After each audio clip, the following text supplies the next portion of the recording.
I drove up the narrow mountain road just before sunset, following the twisting path that climbed through dark pine forest and loose rock.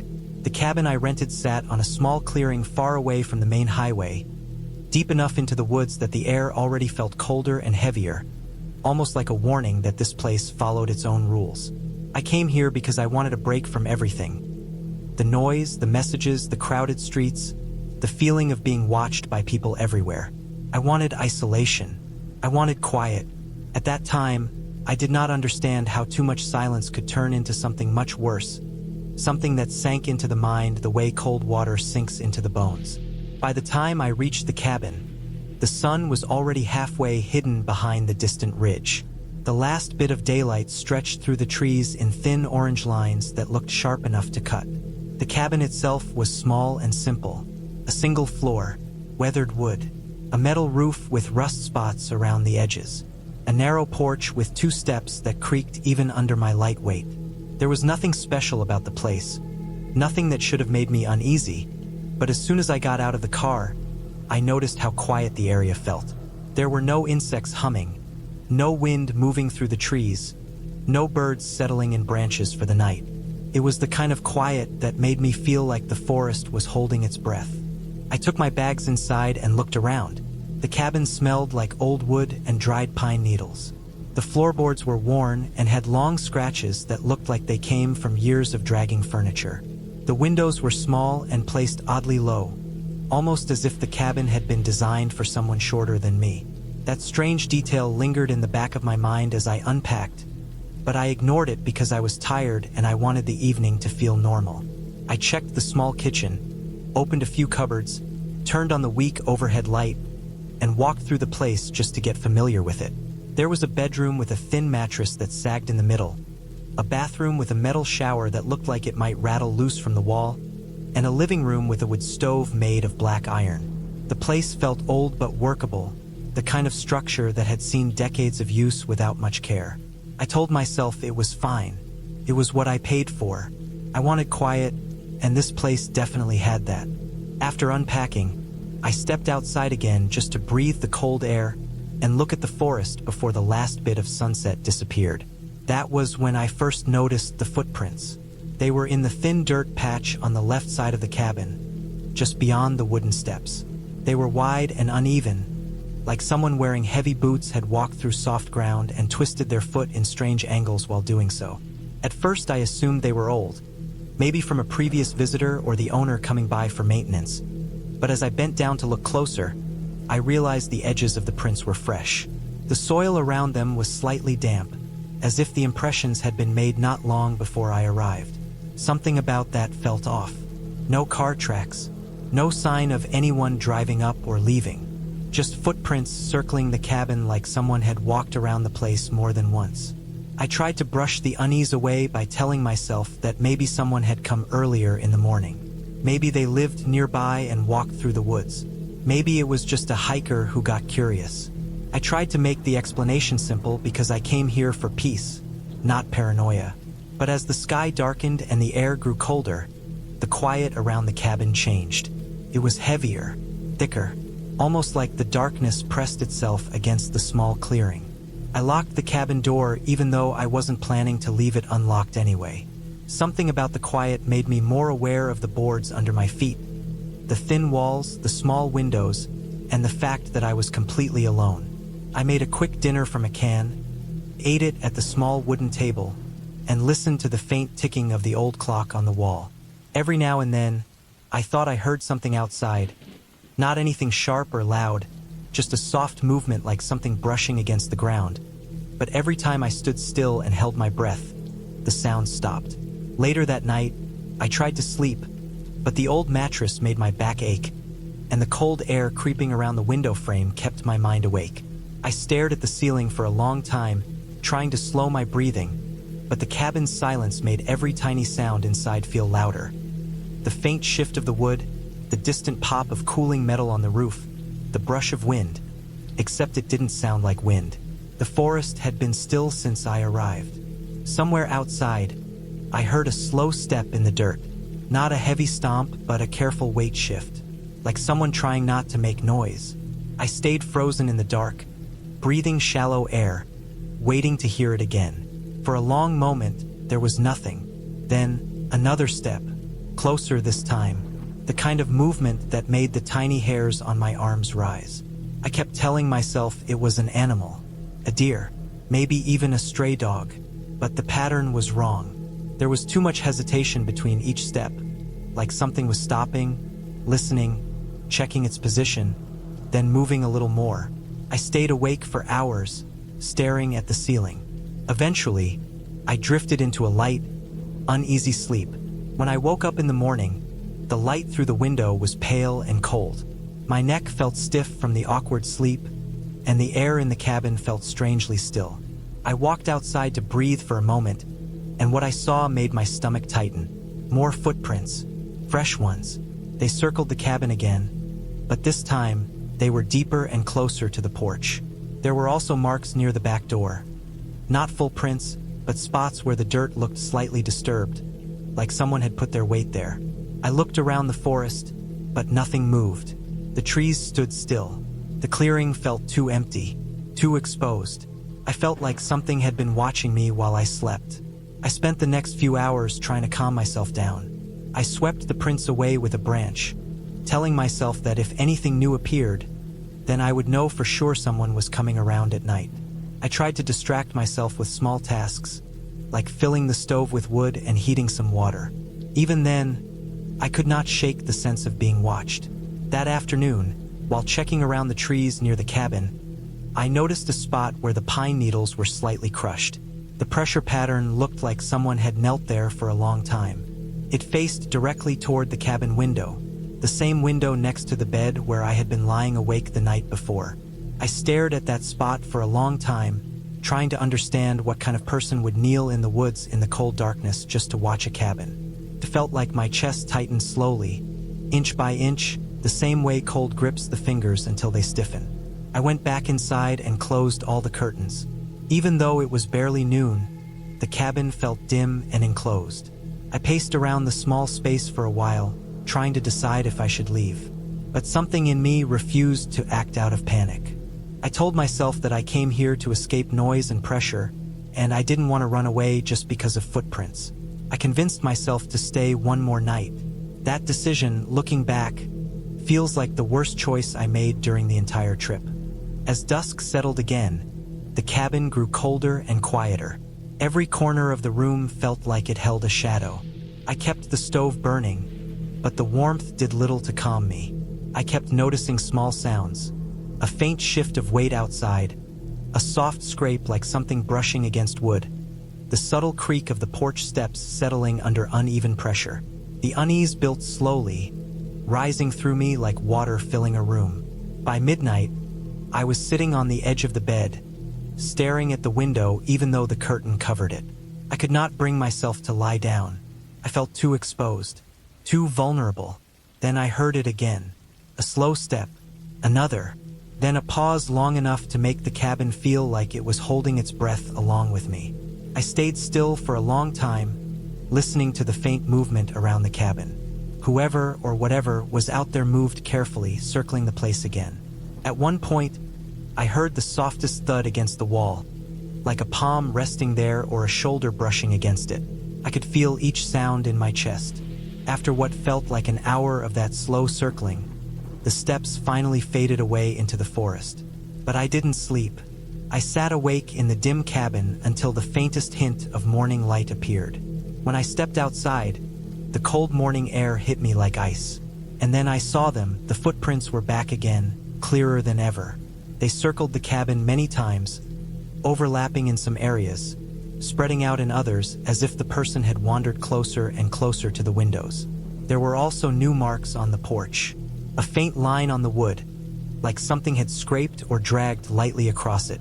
The feeling of being watched grew too strong to ignore. My heart felt like it was beating too close to the surface of my ribs. I knew I could not stay another night, so I made the decision to pack and leave. But before I went inside to get my bags, I walked around the cabin one more time. I don't know why I did it. Maybe I wanted proof that I wasn't imagining everything. Maybe I hoped there would be a normal explanation. Behind the cabin, Near the back window, the ground showed a long, deep footprint. Not just a simple step. It looked like someone had stood there for a while, twisting their foot into the dirt, grinding it in as if checking their balance or shifting their weight slowly. Above it, on the window frame, there was a faint smudge, a partial handprint, the oil from a palm or fingers left behind on the wood. It was not clear enough to see details, but enough to know it was recent. My breath turned cold. My hands felt numb. I backed away slowly because the image of someone standing at my window in complete silence made my legs feel weak. I hurried inside, stuffed my things into my bag without folding anything, and rushed to the front door. But when I grabbed the handle, something else caught my eye. A small piece of torn fabric caught on the nail sticking out of the door frame. It was dark green, thick material, possibly from a heavy jacket or pants. The fact that it was there meant someone had brushed against the door while walking extremely close to it. I didn't even want to think about what that meant. I opened the door, stepped outside, and froze. The forest was silent again, but not the peaceful kind of silence. It was the type that felt loaded, like something was waiting. I forced myself to move across the porch, down the steps, and toward my car. My eyes kept scanning the tree line, expecting to see someone standing there. When I reached the car, the dirt on the driver's side door looked slightly disturbed. I bent down and saw faint marks. Not scratches, but smudges. As if someone had touched the metal with dirty fingers. That was the moment my fear turned into something sharp and urgent. I unlocked the door, got in, and started the engine immediately. The engine's sound broke the quiet in a way that felt almost violent. As I backed up, I kept scanning the forest, watching for movement between the trees. I drove down the narrow road faster than I should have, feeling the car slip slightly on loose gravel. Every twist of the road made me glance into the rearview mirror, half expecting to see someone running after me or stepping out onto the path. But the forest stayed still. The road stayed empty. After nearly 20 minutes of fast driving, I reached the main road. Only then did my breathing start to slow. My hands were shaking on the steering wheel, and the cold sweat on my back was making my shirt cling to me. I didn't stop driving until I reached the nearest town. I parked in a public area, surrounded by people, cars, and noise. All the things I thought I wanted to get away from. The relief I felt from simply seeing other human beings made it clear how deeply the cabin had affected me. Later that day, I reported the incident to the rental office. I described the footprints, the handprint, the marks on the car, and the strange quietness around the cabin. They told me they would send someone to check the property. Whether they actually did, I never found out. I never went back to confirm. I never even wanted to see that road again. In the weeks that followed, the memory of those footprints bothered me more than the sounds or the smudges on the window. Footprints told a story. They told me someone had been there long before I noticed. They told me someone walked around the cabin while I slept. They told me someone stood close enough to the window to see me lying in the dark. And what bothered me the most was that the footprints were careful, slow, patient. They were not the tracks of someone just passing through or exploring. They were the tracks of someone who came back again and again. Someone who watched. Someone who waited. Someone who had a reason to be there that I would never know. The ending is simple but clear. I escaped because I left when I did. If I had stayed even one more night, the person leaving those footprints might have decided to stop circling and finally step inside.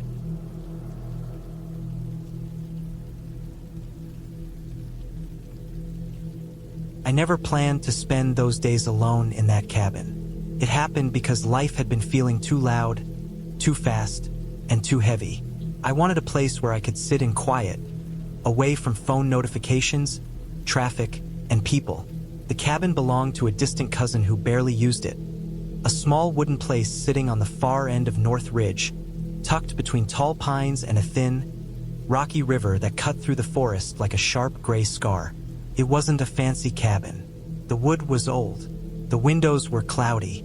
The roof sagged in the middle like a tired man's shoulders. But it had a bed, a stove, a table, and a door that could shut behind me. That was enough for me. I arrived on a cold morning, the type of cold that feels like there's no weight to it at first but slips into your bones the moment your jacket moves. The air smelled like wet dirt and dead leaves. When I stepped out of the car, the sound of the engine fading behind me felt like the world cutting off. Everything around me was silent except for the slow rustling of trees shaking off the last of the night's frost. I stood there for a moment with my hands on my backpack straps, letting my eyes adjust to the dim light under the trees. The cabin looked even smaller than I remembered from photos. It sat crooked, leaning slightly to one side, like the foundation had given up on keeping it balanced. A stack of firewood rested beside the door, covered by an old blue tarp that flapped lightly in the breeze. The dirt path behind me was narrow and already fading into the forest. After a few steps, it disappeared completely. I liked that. I wanted that. When I unlocked the cabin door and stepped inside, the first thing that hit me was the smell. It was the smell of old wood mixed with dust and something earthy, like soil that had been wet for too long. The place was quiet, empty. A single narrow window faced the tree line 30 feet away. The trees were so close that their thick branches cast dark shadows across the cabin floor. The floorboards creaked under my boots as I dropped my backpack on the table and walked around to check everything. There was nothing special inside, just what I expected. A small kitchen counter coated in a thin layer of dust. A metal sink with stains around the drain. A stove that looked like it hadn't been used in years. A wood-burning heater that stood crooked in the corner. A bed with an old mattress and a wool blanket. A tiny bathroom with a portable toilet. No running water except from a water tank outside. The cabin was as simple as it could get. But I felt comfortable, safe even, or maybe I just wanted to feel that way. I spent the first hour sweeping dust off the table, wiping the counters with wet wipes, and opening the window for a few minutes to let fresh air in. The cold breeze rushed inside, carrying the smell of pine needles and damp soil. When I closed the window again, the silence came back just as strong as before. The cabin didn't feel like a home. It felt more like a space carved into the forest, like the forest allowed it to sit there only because it was quiet. After unpacking my food and gear, I stepped outside to walk around. I wanted to see how much the forest had grown since those photos were taken. The trees around the cabin were tall and dense, standing close to each other like a group of silent watchers. Their branches formed a thick roof overhead, letting only strips of light fall through. The ground was covered with a mix of pine needles, wet leaves, and small stones. My boots sank slightly into the soft soil with each step. I followed the tree line behind the cabin and walked toward the river. The sound of the water was faint at first, almost like a whisper. When I got closer, it turned into a low rushing sound, steady and smooth. The river wasn't wide, maybe 10 feet across, but the water moved fast. The surface was broken by dark rocks sticking out like jagged teeth. I crouched near the edge and dipped my hand in. The water was freezing, cold enough to sting. I stayed there for a while, just listening to the water and the quiet forest around me. There was something peaceful about being near running water. Something grounding. I watched a thin layer of mist float above the river's surface, dissolving slowly as the sun climbed higher behind the trees. When I finally walked back to the cabin, it felt like I was returning to a quiet shell. The air inside had warmed a little, and the dust had settled from all my cleaning. I made a simple meal, sat at the table, and ate slowly. Outside the window, I could see the forest standing completely still, as if watching me. The first few hours passed without anything strange. I sat on the bed, read a little, and tried to relax, letting the silence seep into me. As the sun dropped lower, the shadows stretched longer across the cabin floor. The inside grew dim even before the sky outside turned dark. When I lit a small lantern on the table, the warm light created soft, glowing patches on the wooden walls, making the corners of the cabin look deeper than they were. I didn't feel scared then. I didn't feel anything strange. I felt alone, but in a way that I wanted. It was later that night when the first thing happened. Something small, something easy to ignore, or at least something I tried to ignore. It started with a sound.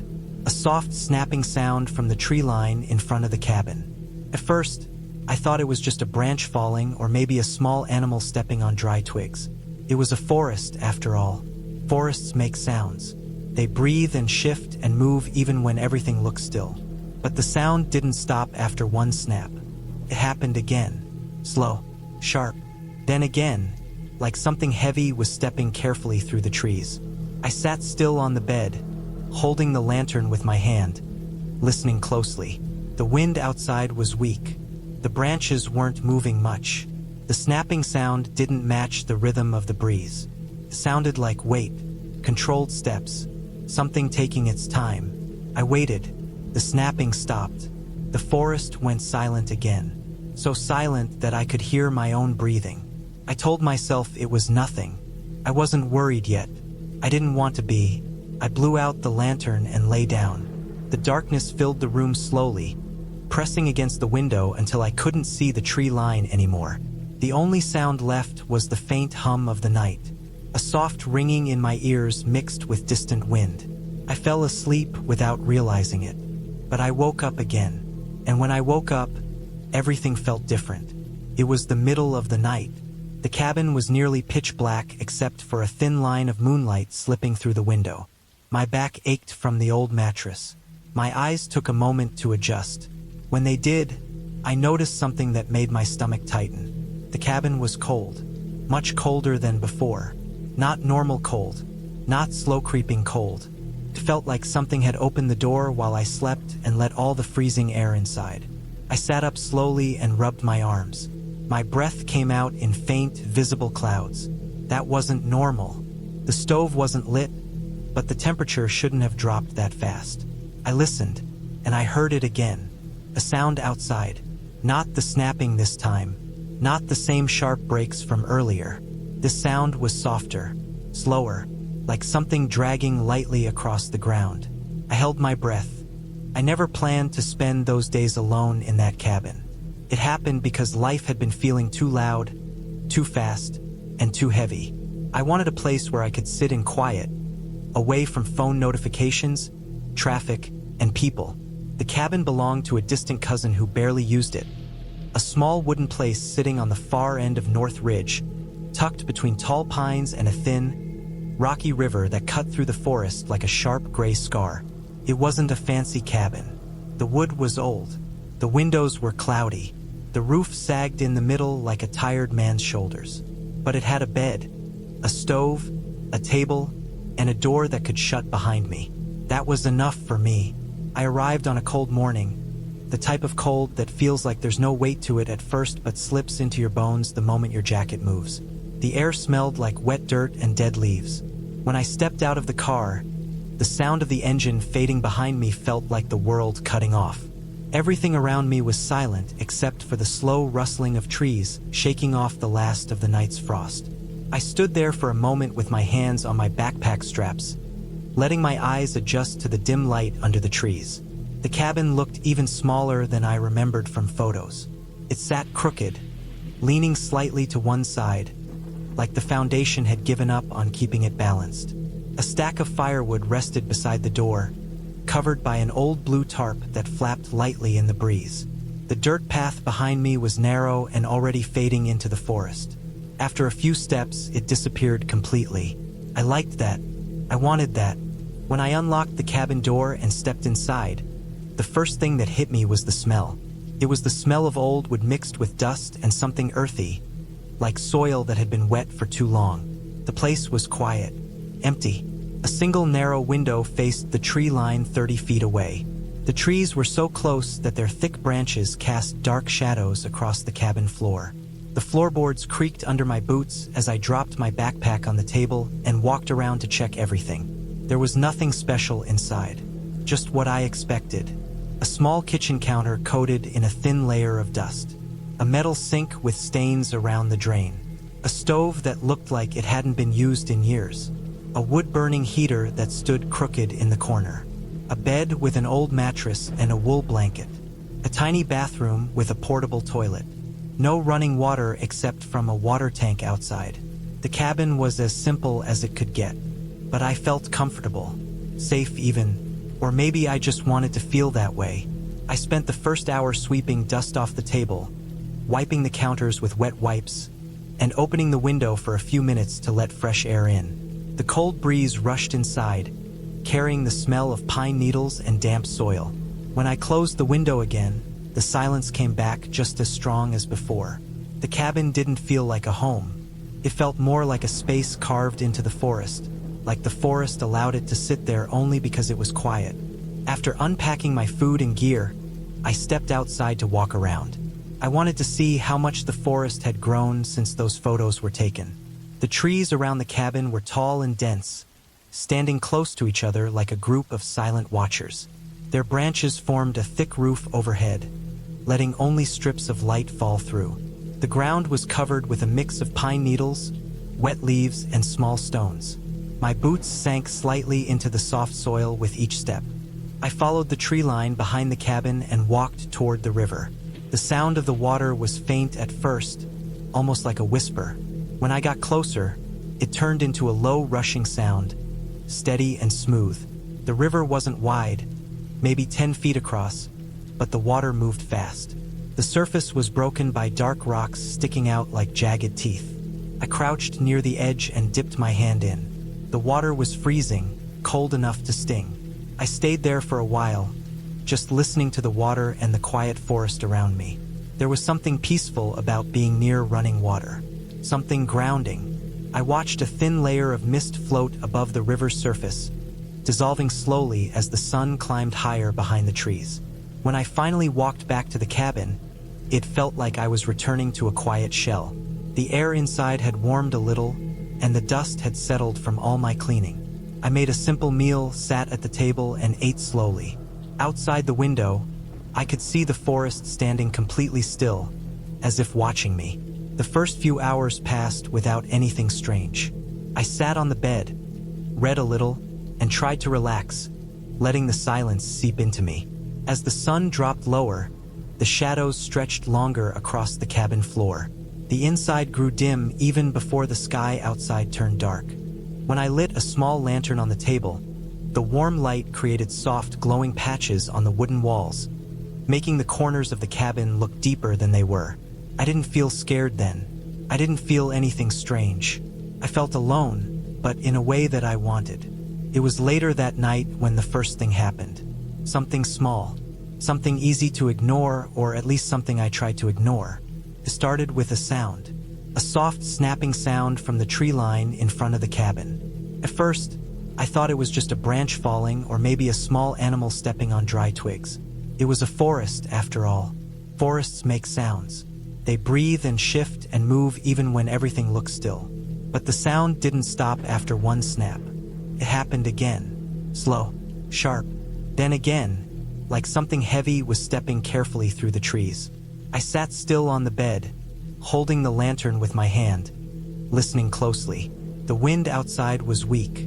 The branches weren't moving much. The snapping sound didn't match the rhythm of the breeze. It sounded like weight, controlled steps, something taking its time. I waited. The snapping stopped. The forest went silent again, so silent that I could hear my own breathing. I told myself it was nothing.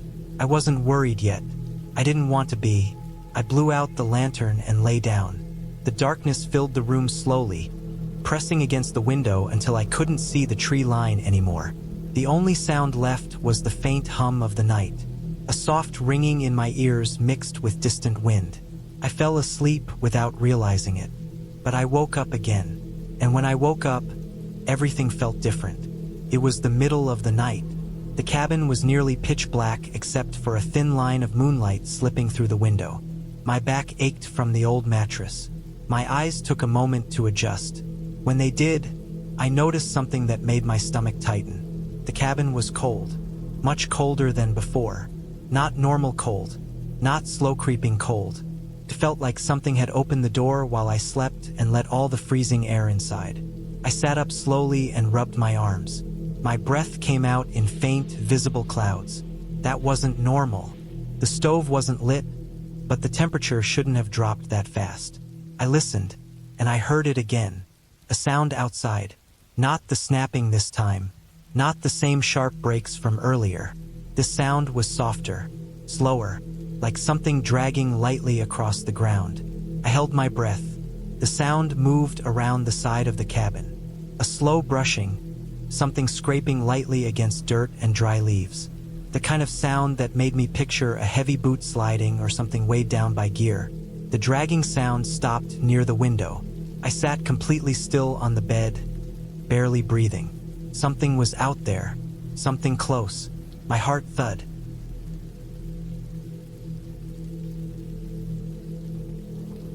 My heart thudded hard against my ribs as I watched the window, waiting for any movement. The moonlight created a faint silver glow on the glass, but I couldn't see anything past it, just gray shadows and the vague shape of trees. The dragging sound started again. This time it moved away from the window, slow and steady. I heard it circling around the cabin. The steps weren't fast or clumsy. They were measured, heavy, real. The fear didn't hit me all at once. Came slowly, building inside my chest. The kind of fear that grows as your mind begins to understand that something is wrong. Something is very wrong. I didn't move. I didn't even blink. I waited in silence for what felt like hours, though it was probably minutes. Eventually, the dragging and stepping faded into the distance. The forest became quiet again. I didn't sleep for the rest of the night. I sat on the bed with my back against the wall, staring at the window, listening to the cold air whistling faintly through small cracks in the wood. Only when a pale line of dawn started creeping through the trees did I finally take a deep breath. The light made me feel less trapped, less watched. When the sun rose fully, I stepped outside. My boots pressed into the frosty dirt as I walked around the cabin slowly, checking the area. My hands shook from the cold and from the leftover fear that still clung to my body. At first, I didn't see anything unusual. Then I saw them. Footprints. Large ones. Deep ones. Leading from the tree line toward the cabin and then circling around it. The ground near the window had a patch where the soil looked scraped, as if something had dragged across it. The footprints weren't from an animal. The shape was too wide, too flat, too human. I felt a wave of cold run through me. Someone had been outside the cabin last night. Someone large. Someone heavy. Someone who walked slowly. Someone who circled the cabin. Someone who stood near my window. My hands trembled as I crouched down to look closer. The footprints led back toward the forest, disappearing between the trees. I looked around the forest, scanning every shadow, every dark gap between the trunks. Nothing moved. Nothing made a sound. I backed up slowly toward the cabin and went inside. I locked the door behind me. The old metal lock clicked loudly in the silence. I stood there for a moment, breathing heavily, trying to calm myself. There was no reason for anyone to be out here. No roads nearby. No trails. No other cabins for miles. No reason for anyone to walk through the forest at night, silently, heavily, circling a cabin they didn't know was occupied. My mind raced. I tried to explain it. Maybe a lost hiker. Maybe a hunter. Maybe someone living off the grid. But none of those explanations felt right. A lost hiker would have knocked on the door for help. A hunter wouldn't drag their foot around the cabin in the middle of the night. Someone living off the grid had no reason to circle quietly and then leave without taking anything. I kept telling myself these things, but they didn't help. My hands kept shaking. I should have left then. I should have packed my things and driven away. But I didn't. Something in me refused to leave. Maybe pride. Maybe stubbornness. Maybe I didn't want to admit that my peaceful trip had turned into something frightening. So I stayed. And that was my mistake. The sound moved around the side of the cabin. A slow brushing, something scraping lightly against dirt and dry leaves. The kind of sound that made me picture a heavy boot sliding or something weighed down by gear. The dragging sound stopped near the window. I sat completely still on the bed, barely breathing. Something was out there. Something close. My heart thudded hard against my ribs as I watched the window, waiting for any movement. The moonlight created a faint silver glow on the glass, but I couldn't see anything past it. Just gray shadows and the vague shape of trees. The dragging sound started again. This time it moved away from the window, slow and steady. I heard it circling around the cabin. The steps weren't fast or clumsy. They were measured, heavy, real. The fear didn't hit me all at once. Came slowly, building inside my chest. The kind of fear that grows as your mind begins to understand that something is wrong. Something is very wrong. I didn't move. I didn't even blink. I waited in silence for what felt like hours, though it was probably minutes. Eventually, the dragging and stepping faded into the distance. The forest became quiet again. I didn't sleep for the rest of the night. I sat on the bed with my back against the wall, staring at the window, listening to the cold air whistling faintly through small cracks in the wood. Only when a pale line of dawn started creeping through the trees did I finally take a deep breath. The light made me feel less trapped, less watched. When the sun rose fully, I stepped outside. My boots pressed into the frosty dirt as I walked around the cabin slowly, checking the area. My hands shook from the cold and from the leftover fear that still clung to my body. At first, I didn't see anything unusual. Then I saw them. Footprints. Large ones. Deep ones. Leading from the tree line toward the cabin and then circling around it. The ground near the window had a patch where the soil looked scraped, as if something had dragged across it. The footprints weren't from an animal. The shape was too wide, too flat, too human. I felt a wave of cold run through me. Someone had been outside the cabin last night. Someone large. Someone heavy. Someone who walked slowly. Someone who circled the cabin. Someone who stood near my window. My hands trembled as I crouched down to look closer. The footprints led back toward the forest, disappearing between the trees. I looked around the forest, scanning every shadow, every dark gap between the trunks. Nothing moved. Nothing made a sound. I backed up slowly toward the cabin and went inside. I locked the door behind me. The old metal lock clicked loudly in the silence. I stood there for a moment, breathing heavily, trying to calm myself. There was no reason for anyone to be out here. No roads nearby. No trails. No other cabins for miles. No reason for anyone to walk through the forest at night, silently, heavily, circling a cabin they didn't know was occupied. My mind raced. I tried to explain it. Maybe a lost hiker. Maybe a hunter. Maybe someone living off the grid. But none of those explanations felt right. A lost hiker would have knocked on the door for help. A hunter wouldn't drag their foot around the cabin in the middle of the night. Someone living off the grid had no reason to circle quietly and then leave without taking anything. I kept telling myself these things, but they didn't help. My hands kept shaking. I should have left then. I should have packed my things and driven away. But I didn't. Something in me refused to leave. Maybe pride. Maybe stubbornness. Maybe I didn't want to admit that my peaceful trip had turned into something frightening. So I stayed. And that was my mistake.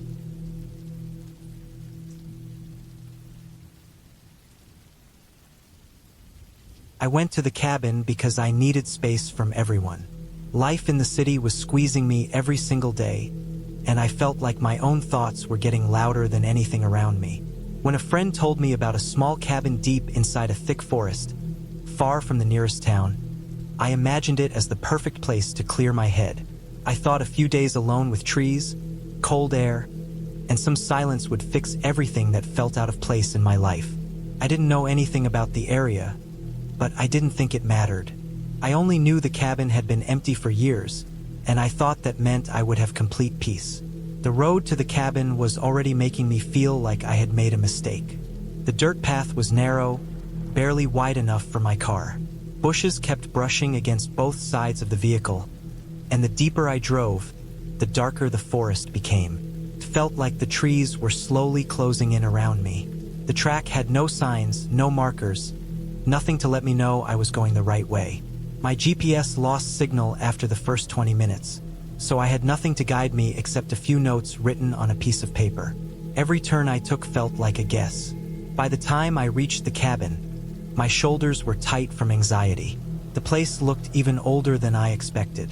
The wooden walls were faded and rough, and the roof looked like it could collapse in heavy rain. The small porch had a sagging corner, and the front steps bent under my weight as I tested them. The area around the cabin was silent in a way that felt unnatural. No birds, no wind, no leaves rustling. It was like the entire forest was holding its breath. Inside, the cabin smelled of dry wood and old dust. There was one small bed pushed against the far wall, a metal stove, a wooden table, and a single chair.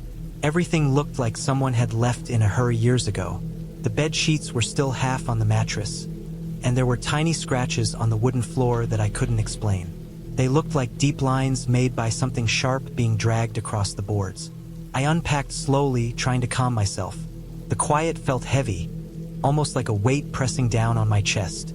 I stepped outside and took a few deep breaths. The air was cold and fresh, but the silence still felt wrong. I kept turning my head, expecting to see someone behind me, but the forest looked empty. Trees stood tightly together, tall and dark, blocking most of the sunlight even though it was only late afternoon. After setting up inside, I tried to walk a little around the cabin to settle my nerves. The ground was covered with thick layers of leaves and soft dirt. Every step I took made dull crunching sounds. I moved slowly, trying to get familiar with the area. There was a narrow path behind the cabin that led deeper into the woods, but I didn't want to go far. The trees looked packed so tightly together that I felt like I would get trapped if I wandered too deep. As I walked, I noticed something strange near the back of the cabin. Beneath a cluster of trees, there was a small circle of stones arranged in a neat shape. In the center of the circle was a pile of ashes, old and faded. Someone had made a fire there not too long ago. The stones were too clean and too perfectly arranged to be old. I crouched down and touched the ash, and it crumbled between my fingers. It felt cold, but fresh enough to make me uneasy. The cabin was supposed to be abandoned. I tried to ignore the feeling and went back inside. I spent the next hours cleaning the place and sorting my things. The sun dropped quickly behind the trees, and the cabin got dark fast. I turned on the old battery lantern I brought with me, placing it on the table. The dim yellow light made the shadows inside stretch across the floor. I kept glancing at the windows even though the glass reflected only darkness. Every sound outside made me freeze, and I tried to tell myself it was normal forest noise, even though I hadn't heard anything earlier. When I went to sleep, I left the lantern on. I didn't like the idea of waking up in total darkness. The bed creaked under my weight, and the mattress felt thin and uneven. I pulled the blanket over myself and tried to relax. The silence was too loud. I could hear my own breathing, and it echoed inside my head. I tried to close my eyes and settle my thoughts, but a strange feeling kept twisting inside me. It felt like someone was close by. Sometime during the night, I woke up suddenly, as if something had shaken me awake. My heart was pounding hard. The lantern was still on, but the light felt weaker, flickering slightly. The air felt colder than before. I sat up and listened as hard as I could. First, I heard nothing. Then I heard a soft crunch from outside, like someone stepping on dry leaves. I froze completely. I waited for another sound, and after a few long seconds, I heard it again. Another slow, heavy step. It didn't sound like an animal. Animals in the forest move quickly, with light and irregular patterns. But these steps were slow, spaced apart, and heavy, like a person walking carefully and deliberately. I didn't move.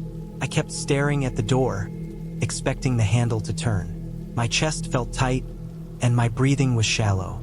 I wanted to convince myself it was just a deer or something brushing past, but deep down, I knew it wasn't. After a while, the steps stopped. I waited another hour before I slowly lay back down, but I didn't sleep again. The next morning, I stepped outside cautiously. The ground near the cabin looked disturbed. The leaves had been pushed aside in several places, like someone had walked around the cabin during the night. The steps formed a faint circle around the building, as if someone had slowly walked laps around it, watching it from all sides.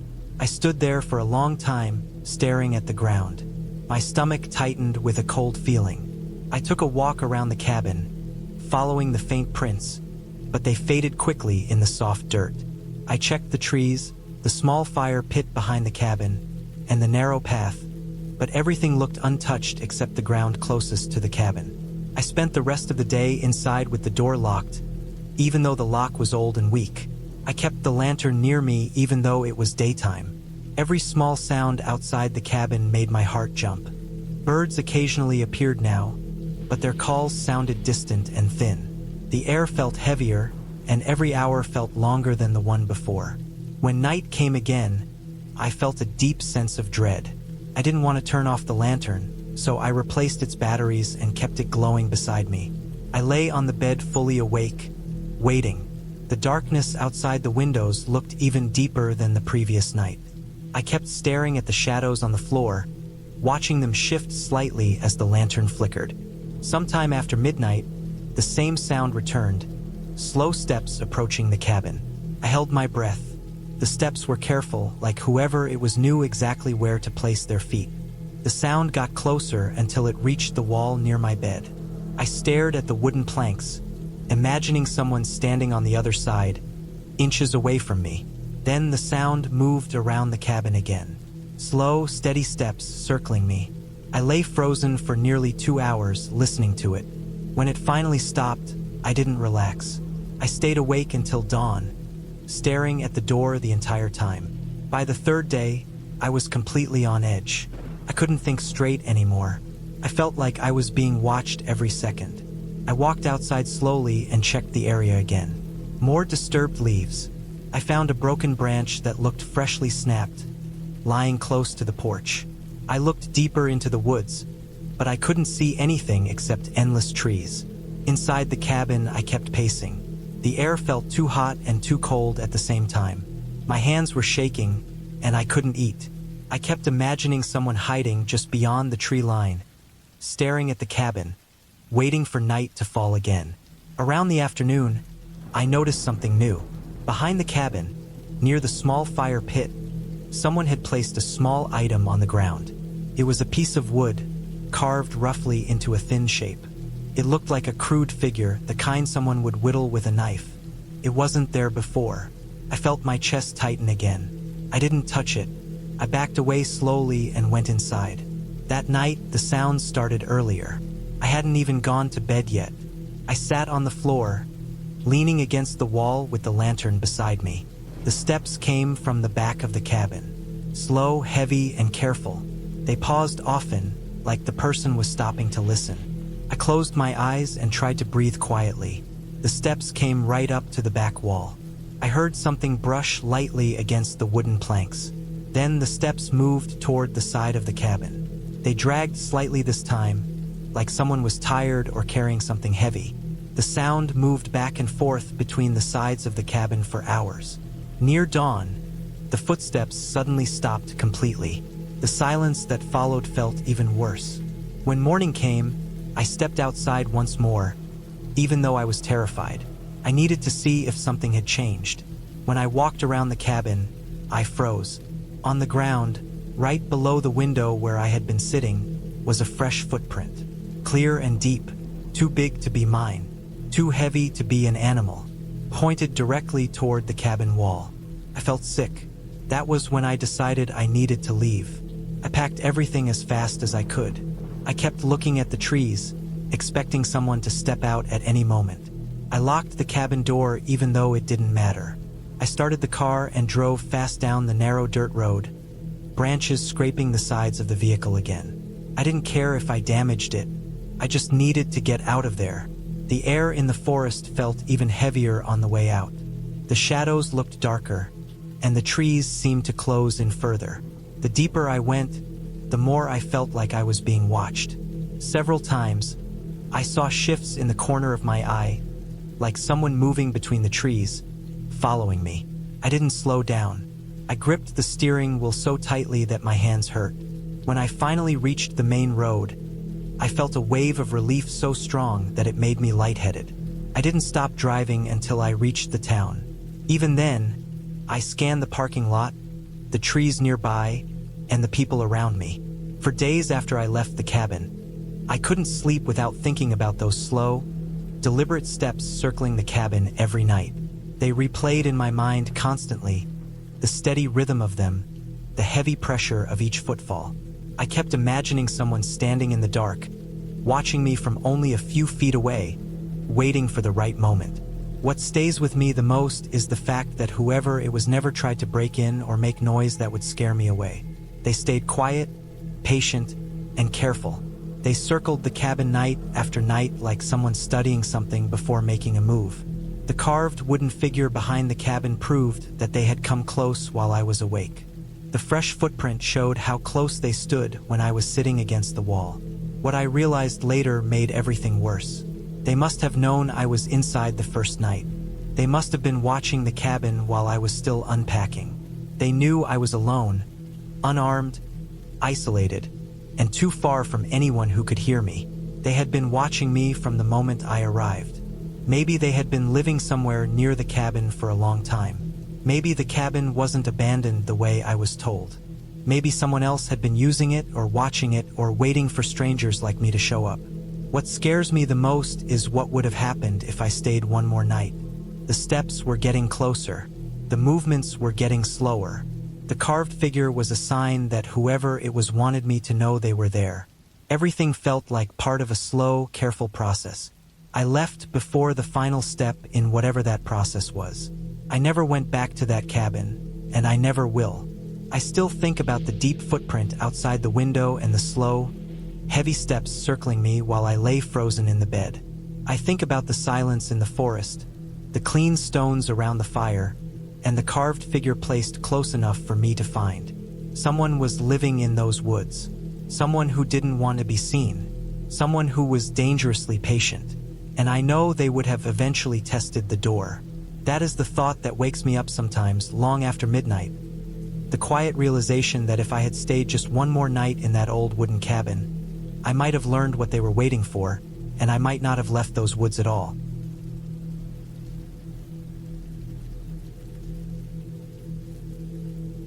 I arrived at the cabin late in the afternoon, tired from the long drive and from the slow winding road that always made my shoulders tense without me noticing. I had rented the place because I needed a break from everything in my life.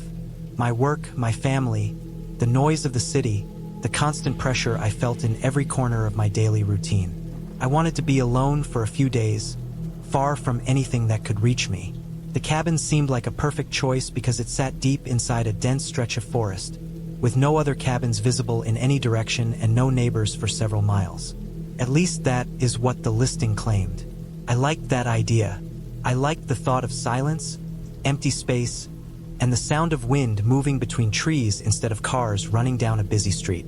The cabin was small and simple, made of dark wood that looked old but strong. There was a porch with a single chair, a window facing the trees, and a faint smell of pine in the air around it. I remember thinking that the place looked almost too quiet. When I stepped out of the car, I waited for a moment to hear something, anything, but the forest didn't greet me with much. Just the soft shaking of leaves, the slow creak of tall trunks bending slightly in the wind, and the distant call of a bird that I couldn't see. Inside, the cabin was colder than I expected. The air felt untouched, like no one had breathed in it for weeks. Dust sat on the edges of the counter and the old wooden table. The floor creaked no matter where I stepped, and the smell of old wood was stronger than outside. I didn't mind it. Old cabins always had that scent. It made me feel like I had stepped into a different world, one where nothing modern could reach me. I brought my bags inside and placed them on the bed, which was covered by a thick wool blanket. The mattress was hard, and the springs inside made a faint sound when I pressed on it. I unpacked slowly, trying to settle into the quietness. Then I went to the small window beside the bed. From there, I could see nothing but endless trees. The sun was starting to drop, and the sky had a dull golden color. I felt calm for the first time in a while, believing that the next few days would be peaceful. But the first strange feeling came earlier than I expected. When I stepped outside to grab the last bag from my car, I saw something on the ground near the edge of the trees. At first I thought it was just a piece of wood or maybe an animal track. But when I walked closer, I realized it was a shoe print. It was deep, fresh, and larger than mine. I looked around the trees but saw no one. The forest was thick, and it would have been easy for someone to stand between the trunks without me seeing them. I tried not to overthink it. Trails ran through these woods. Maybe someone had passed through earlier in the day. Maybe it was from a hiker or a hunter. Maybe it meant nothing. I picked up my bag and went back inside. this time locking the door behind me even though I wasn't sure why I felt the need to. The first night passed quietly. I made a small meal, cleaned up after myself, and tried to settle into bed. The mattress wasn't comfortable, but eventually I managed to relax. I kept hearing faint crackling sounds outside, but that was normal in the woods. Animals moved at night, branches fell, wind slipped under the cabin deck. It was all normal, but even though my brain understood that, my chest still felt unnaturally tight every time a new sound appeared. I woke up the next morning with sunlight coming through the window. For a moment I felt calm again. I made coffee on the small stove and stood on the porch while drinking it. The air outside was cold and clean, but the silence felt heavier than before. I tried to ignore that feeling and told myself I would go for a short walk around the cabin to look at the area more closely. When I walked around the cabin, I noticed something I had not seen the day before. Behind the cabin, near the back wall, there was a small path in the dirt, almost like someone had walked there often. The dirt was compressed, and leaves were pushed aside. It wasn't an animal track. It was too straight, too consistent in width, and the shape of shoes was faintly visible in certain spots. I followed it with my eyes and saw that it curved behind the trees and blended into the forest. I felt uneasy again. It was strange how close the prints came to the cabin. I didn't like the thought of someone walking around at night so close to where I slept. Still, I told myself it could be old. Maybe the previous renters walked there. Maybe maintenance workers used that path. There were many possible explanations, and I needed to calm my mind. I didn't follow the path at that moment. Instead, I went back inside and tried to focus on something else. I cleaned the cabin, organized my stuff, opened windows to let in fresh air, and tried to make the place feel like it was mine for the next few days. But the second strange thing happened shortly after noon. I was inside reading when I heard a muffled thud outside. It came from somewhere behind the cabin. I froze and listened. The sound didn't repeat. For several seconds I stood still, waiting, almost holding my breath. Nothing followed. After a minute of silence, I forced myself to look outside through the back window. All I saw were trees and the same quiet forest. But the uneasiness stayed. I stepped outside and slowly walked to the back of the cabin. I didn't see anything unusual. No fallen branch, no animal, no person. But the path behind the cabin looked slightly different now. As if the dirt had been disturbed again. As if someone had stepped on it not too long ago. I felt a colder sensation in my stomach. I didn't like that idea at all. I stood there for a moment, staring at the beginning of the path, wondering what kind of person would walk so close to a cabin that wasn't theirs. The forest was huge. There was no reason for anyone to walk behind this place unless they had a purpose that involved the cabin. I went inside, locked the door again, and stayed there for the rest of the day. I kept telling myself I was imagining things, that the prints could have been from days ago, maybe even before I arrived. The noise could have been anything. The path could have been old. Everything could have been harmless. But the next event destroyed every excuse I tried to build. That night, when the sun was gone and the trees turned into dark outlines against a black sky, I heard something else. It wasn't an animal sound. It wasn't the wind. It wasn't a branch falling. It was a heavy, slow step on dry leaves. Then another. Then another. At first, I held my breath and waited, trying to convince myself I was mistaken. But the steps continued. They were steady, controlled, not fast like an animal, not soft like a deer. They were slow and careful, like someone trying not to be heard. The steps came from behind the cabin, from the direction of the path. I didn't move. I didn't breathe. I stood in the dark room with my hands sweating and my heart pounding so hard I felt lightheaded. The steps slowed even more until they stopped completely. The silence that followed was worse. It felt like someone was standing behind the cabin, maybe only a few feet away from the wall, waiting for something. I didn't go near the window. I didn't want to risk being seen. The dark felt thick inside the cabin. Every crack in the wood, every soft sound from outside felt sharper, louder, more threatening. I waited for several minutes, maybe longer. I lost track of time. I stood still until my legs hurt from standing in the same position. Eventually, the steps returned, but this time they moved away. Slow, careful steps moving deeper into the forest until I couldn't hear them anymore. Only then did I breathe again. I barely slept that night. I lay in bed with my eyes open, staring at the ceiling, listening to every faint sound outside. The cabin felt like a trap now. The walls were too thin, the windows too close to the ground, the locks too simple. I knew that if someone really wanted to enter, the cabin wouldn't stop them. In the morning, I checked behind the cabin. I didn't want to, but I needed to know. The dirt on the path was disturbed again. Fresh prints, clear and deep. Someone had walked there during the night.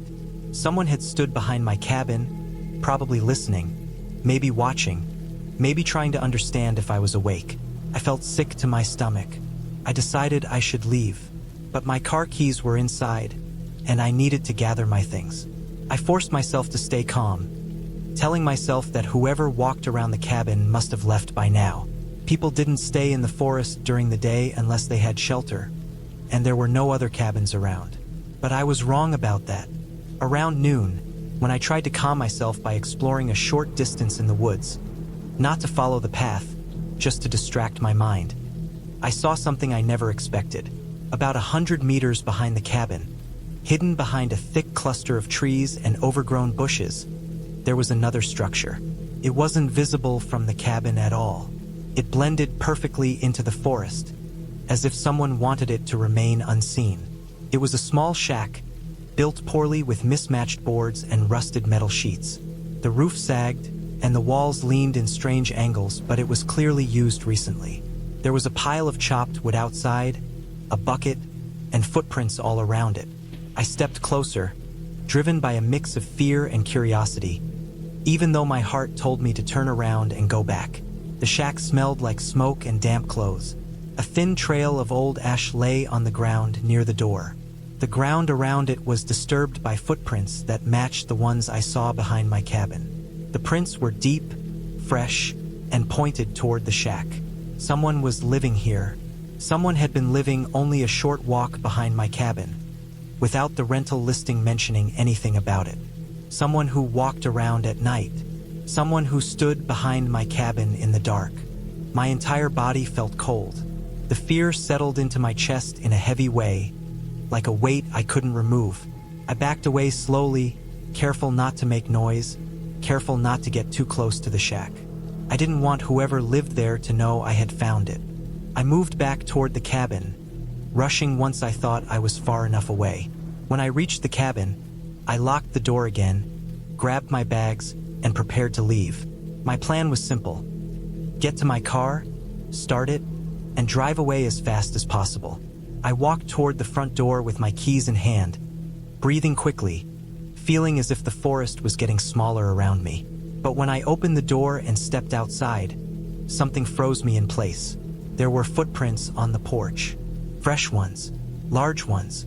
They faced the door, as if someone had stood there, looking at it, deciding whether to try the handle, deciding whether to enter. My skin crawled. I looked toward the forest but saw nothing but trees. Whoever stood here must have left recently. Maybe only minutes ago. Maybe they were still hiding somewhere close enough to see me. My hands shook as I rushed to the car, unlocked it, and threw my bags inside. I felt exposed, like I was being watched from every direction. My heartbeat echoed in my ears as I started the engine, reversed out of the small dirt clearing, and sped down the narrow path that led back to the main road. But even as I left, the fear didn't fade. I looked in the rearview mirror several times, expecting to see someone step out from behind a tree or appear on the path. But the forest stayed still. When I finally reached the paved road, I kept driving without stopping. Only when I was many miles away did I start to breathe normally again, but the fear in my chest didn't fully disappear. It stayed with me, settled deep inside, as if my body knew something I didn't want to accept. Later, when I contacted the rental company to tell them what happened, they claimed there were no neighbors in that area, no other cabins, no structures nearby. They said no one was supposed to live there. They told me the cabin hadn't been rented for weeks before I arrived. That meant the footprints, the steps at night, the figure standing behind my cabin, the shack hidden in the woods. None of that had anything to do with the rental. Someone had chosen to live there on their own, without telling anyone. Someone who wandered at night. Someone who walked up to my cabin, stood on my porch, and watched quietly from the dark. The worst part, the part that settled the fear deeper, came a few days later. I received an email from the rental company with a follow-up. They said they sent someone to check the area near the cabin after my report. When their worker went into the forest, the shack I described was still there, but it was empty. The sleeping mat was gone. The small fire pit was cold. The clothesline was empty. The footprints around it led away from the cabin and disappeared into the deeper forest. The person who lived behind my cabin had left as soon as I did. They didn't stay. They didn't return. They walked deeper into the woods, leaving behind no trace of where they went. The company suggested I might have scared them without knowing it. Maybe they didn't want trouble. Maybe they were simply someone living off the grid. But that didn't comfort me, because the worker also said something else. Something that left me awake many nights afterward. He told the rental company that when he went inside the cabin to inspect it, he found something tucked into the back corner of the bedroom closet. Something small, cold, and metallic. It was an old hunting knife, and it wasn't mine. The way the worker described it, the knife seemed placed there recently, as if someone had set it down gently, maybe after holding it for a while. Maybe after watching me. Maybe after standing close to my cabin while I slept inside. The idea that someone had come inside before I arrived, or worse, while I was there and unaware, was a thought that stayed with me far longer than the memory of the footsteps or the shack or the prints on the porch. Because it meant there was a chance, a small but terrifying chance, that the stranger had been inside the cabin at some point. That they had walked through the same rooms I walked through. That they stood inches away from where I slept. That they watched me without me knowing. That they placed the knife there on purpose. Maybe as a sign. Maybe as a tool. Maybe as something I would only understand if they came back. But they didn't come back. They didn't need to, because the fear they left inside me was enough. Even now, when I think about that cabin or the quietness of the forest or the sound of footsteps on dry leaves, I feel that same cold sensation at the bottom of my stomach. I think about the hidden shack, the footprints that circled my cabin, the porch prints facing my door, and the knife in the closet. And I understand clearly that nothing supernatural ever needs to exist for a situation to feel terrifying. Real people, hidden intentions, quiet footsteps in the dark. They are more frightening than anything else. The ending became simple and clear the more I thought about it. I wasn't alone at that cabin. Not the first day, not the first night, not any of the moments I spent inside.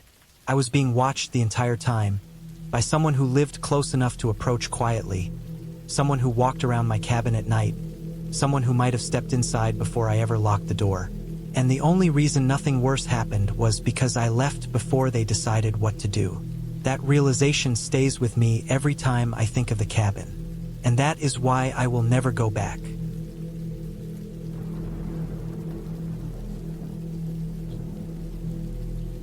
I went to the cabin because I needed a place where everything felt far away. I had spent the last few months feeling like I was carrying a weight that did not belong to me. Something heavy that sat inside my chest all day and never changed no matter what I did. I thought the quiet would help. I thought being alone would make my mind settle. The cabin was old but strong, hidden deep inside a patch of thick forest with tall trees that blocked most of the sky. It had belonged to an old friend of mine who barely used it anymore, and he told me I could stay there whenever I needed a break. I packed only the basic things, thinking I would stay 3 nights at most. I wanted to breathe without noise. I wanted to feel something steady. The road to the cabin was rough enough that I kept thinking my car might give up at any moment. It was a narrow dirt path with long roots pushing through the ground, and every bump made the car shake. The air smelled different out there, like wet soil and bark, and I could feel the temperature drop as the trees grew thicker around me. When I finally reached the clearing where the cabin stood, I felt something loosen inside me. The cabin looked the same as I remembered it. Dark brown wood, a small porch with 2 old chairs, a roof that sagged slightly on one side, and a single window facing the dirt trail. Inside, the air felt cold and undisturbed, like the place had been asleep. Dust covered most of the surfaces, and the floor creaked under every step. I put my bag beside the old couch and opened the small windows to let the smell of the forest drift inside. Felt good. I liked the quiet, the way nothing moved unless I moved first. I walked around slowly, touching the edges of tables, looking at the small stove, the empty shelves, and the bed tucked into a corner. Everything looked harmless. The first day passed without anything unusual. I went outside to gather some dry wood, made a small fire inside the cabin stove, and cooked simple food. I liked listening to the fire crack. I liked watching the shadows shift across the wooden walls. I sat on the porch for a while, staring at the trees and feeling the kind of silence that presses lightly on your ears, as if waiting for something. Eventually, I went inside, lay down on the bed, and listened to the wind until I fell asleep. It wasn't until the second day that I noticed something strange. I woke up early, before the sun had fully risen, because of a faint sound outside. It was soft but steady, like someone stepping on dried leaves. At first I ignored it, thinking it was probably a deer or some other animal moving through the trees. But the sound didn't fade or drift away. It stayed close, too close, like whatever was making the noise was circling the cabin at a slow, steady pace. I lay still on the bed, staring at the ceiling, listening to the rhythm of the steps. They moved a little, then paused, then moved again. I kept waiting for the sound to fade into the distance, but it didn't. It stayed near the cabin for a long time, long enough that I started to feel my heart beating faster. When I finally got up and stepped outside, I didn't see anything. The trees stood still, and the ground looked untouched. I walked around the cabin, checking every side. Nothing looked disturbed. I tried to convince myself that I had misheard the sound, or that maybe I had been half asleep and imagined it. The forest was quiet again. The air felt heavy, like it was holding on to last night's cold. I went about my day the same way I had planned. Walking through the woods, making small meals, sitting on the porch, trying to let my mind settle. But something inside me felt different. The trees looked the same, but the silence felt different. It wasn't peaceful anymore. It felt like something was paying attention to me in a way I couldn't see. By the time it got dark, the feeling had grown worse. I locked the door of the cabin even though I had never done that on my first visit. I shut the windows and made sure the fire inside the stove was strong enough to keep the room warm. When I lay on the bed, I kept staring at the ceiling again, waiting for something I couldn't name. It didn't take long. A faint crunch of leaves came from outside. Then another. Then another. Slow, careful steps. The same rhythm as before. I felt the hair on my arms rise as I listened. The steps moved to the other side of the cabin, then around to the front porch, then to the back again. Whoever or whatever it was moved slowly, as if trying not to cause too much noise, but not enough to hide completely. I stayed still, breathing slowly, trying not to make a sound. I focused on every tiny noise, trying to understand the pattern. It circled the cabin again, paused, then moved toward the window nearest to the bed. I stared at the dark outline of the window, waiting for a shadow to appear. Nothing happened. No face, no shape, nothing. Just silence. But the steps continued. I didn't sleep that night. I stayed awake until the sky grew pale and the steps finally faded. When I stepped outside after sunrise, I checked the ground around the cabin. It looked the same as before. No footprints, no disturbed soil, nothing to explain the sound that had moved for hours around the cabin. I felt a tightness in my chest that stayed with me for the rest of the morning. I tried to distract myself with simple tasks. Boiling water, cleaning the stove, sweeping the floor, but every small noise made me look toward the windows. Even the trees shifting in the wind made my stomach tighten. By noon, I had started thinking about leaving the cabin early. I told myself it was just nerves or stress, but the truth was I didn't feel safe there anymore. Something was wrong, and I didn't know how to explain it. I walked deeper into the woods to clear my mind. The trees looked thicker the farther I went, and the ground grew softer under my boots. I walked for a long time without thinking about the time or the path. I only stopped when I saw something that made me freeze. In a clearing between the trees, about 40 or 50 steps away from me, stood a man. He wasn't facing me. He was standing with his back turned, looking toward the deeper part of the forest. He didn't move. He didn't shift his weight or even turn his head. He stood completely still, like he had been placed there. He wore dark clothes that looked heavy and worn. His posture was rigid, with his arms hanging straight at his sides. For a long moment, I stood frozen, staring at him, waiting for him to move. I couldn't see his face, but something about the way he stood made the back of my neck prickle. He didn't look like someone hiking or camping. He didn't look like someone who belonged there. I stepped back slowly, trying not to make a sound. As I moved, I kept expecting him to turn around, but he never did. He stayed completely still. When I had put enough distance between us, I turned and walked as fast as I could without running. I didn't want to hear footsteps behind me. I didn't want to look back and see him turning toward me. When I reached the cabin, my hands were shaking. I went inside and locked the door again. My mind kept replaying the image of him standing in the clearing. I didn't know who he was, what he was doing out there, or why he hadn't moved. I kept wondering how long he had been standing there before I arrived, and if he had been there the night before. That night, the steps returned. This time they were slower, heavier, and inconsistent, as if whoever was walking wasn't trying to be quiet anymore. The steps stopped near the front porch, then started again near the back of the cabin, then paused at the corner. I lay in bed, feeling each sound like a weight pressing down on my ribs. I could hear breathing, very faint, very slow, but real. Someone was standing close to the cabin, close enough that I could hear the air leaving their lungs. I didn't move. I didn't even blink for long moments.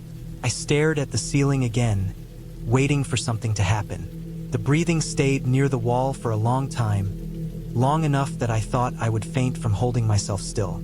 The sound eventually faded again, long after the sky started turning pale. I knew I had to leave in the morning, but when I went outside, hoping to get into my car and drive away, I stopped immediately. The driver's side tire was flat, not punctured by a nail or rock cut. A thin, clean slice along the sidewall. Someone had done it on purpose. My stomach dropped. I looked around slowly, scanning the trees, the ground, the cabin, everything. The forest felt too quiet, too still. I could feel eyes somewhere, even if I couldn't see anyone. I went back inside and shut the door. I tried to think clearly. I had no spare tire. I had taken it out months ago and forgotten to replace it. My phone barely had a signal in this area, and at the cabin itself it usually had none. The nearest town was miles away. I could walk there, but the trail was long, winding, and surrounded by thick forest. The thought of walking through that forest alone, knowing someone else was out there, made my skin crawl. I tried to convince myself to stay inside the cabin until morning and then leave. But as soon as it got dark, I knew I had made the wrong choice. The steps didn't start the same way as before. Instead of circling the cabin slowly, they came directly toward the front porch. Heavy steps, firm, not trying to hide. The wood of the porch groaned under the weight. I sat on the floor inside the cabin, back pressed against the wall, staring at the door. The steps moved to the window, the one right above the small table. I could hear slow breathing again, deeper this time, as if the person outside was standing very close to the glass. Then the breathing moved to the second window, then the third. It was as if he was checking each side of the cabin. I tried to stay still, but my hands kept shaking. The only light came from the stove fire, and the shadows inside the cabin moved like something alive. I felt like the entire forest was leaning toward the cabin, listening to both of us. Hours passed this way, breathing, steps, silence, steps again. I couldn't tell if he was circling endlessly or if he was standing still and only moving in sudden intervals. Every sound made me jump. Every creak of the wood sounded like a warning. At one point, right in the middle of the night, I heard something different. A light scrape across the door. Slow, careful, like a fingertip or a nail dragging across the wood. Then another scrape. Then the sound of something tapping against the door frame. I pressed my palm against my mouth and tried to breathe quietly. My heart was beating so hard I could feel it in my throat. After a long moment, the sound stopped. The breathing faded again near dawn. I didn't wait for the sun to rise fully. As soon as the sky was bright enough for me to see a few meters into the trees, I gathered everything I could carry into my backpack. I didn't take food or clothes. I only took water and small things I might need. I pushed the door open with shaking hands and stepped outside. The forest looked empty. The air felt cold against my face. The driveway with my car sat silent and still. But something near the porch made my throat tighten. On the ground, near the bottom of the steps, lay a boot print. Large, deeper than mine, pressed clearly into the soil. It hadn't been there the day before. It pointed toward the cabin door. I didn't look around anymore. I started walking immediately. The trail felt different now. The trees seemed closer, the light thinner, the wind quieter. I kept expecting to hear steps behind me, or breathing, or branches snapping. Every few minutes I looked over my shoulder. Nothing ever stood there, but the feeling didn't go away. I could feel something following me even if I couldn't see it. The walk felt endless. The air grew warmer as I got farther from the cabin, and the forest thinned out. The path widened slowly, and for the first time I could see larger patches of sky between the branches. When I finally reached the edge of the forest and stepped onto the small paved road that led toward town, I felt something in my chest loosen. I walked faster, then faster, almost running by the end. I didn't slow down until I saw the first sign of civilization. A small gas station on the side of the road, with old pumps and cracked pavement. I didn't go inside. I didn't talk to anyone. I sat on the curb outside the station, breathing hard, feeling my hands shake. The sun was warm on my face, and I realized how long it had been since I had felt safe. When I finally had the strength to move again, I borrowed a phone from someone at the station and called for help. I didn't tell them much. I didn't want to explain what had happened in the forest or at the cabin. I didn't want to say how long someone had been watching me or how close they had come. Later that week, when someone went to check the cabin for me, they told me the door was still shut, the windows were still locked, and everything inside looked untouched. They didn't mention any footprints or signs of someone else. They told me it must have been an animal I heard. They told me the tire probably hit something sharp. But I remembered the man in the clearing. I remembered the slice on the tire. I remembered the slow breathing outside the window. I never went back to that cabin. I never told my friend what really happened. I didn't want anyone telling me I imagined it. I didn't need anyone to tell me I was wrong, because I knew what I felt. I knew someone had been there, someone who knew how to move quietly, someone who knew how to stand still for hours, someone who knew how to wait. And the part that stayed with me the longest was the thought I had as I walked out of the forest that morning. If he had wanted to step inside the cabin, nothing would have stopped him. And for some reason I still can't understand, he didn't. He just watched me, and he waited.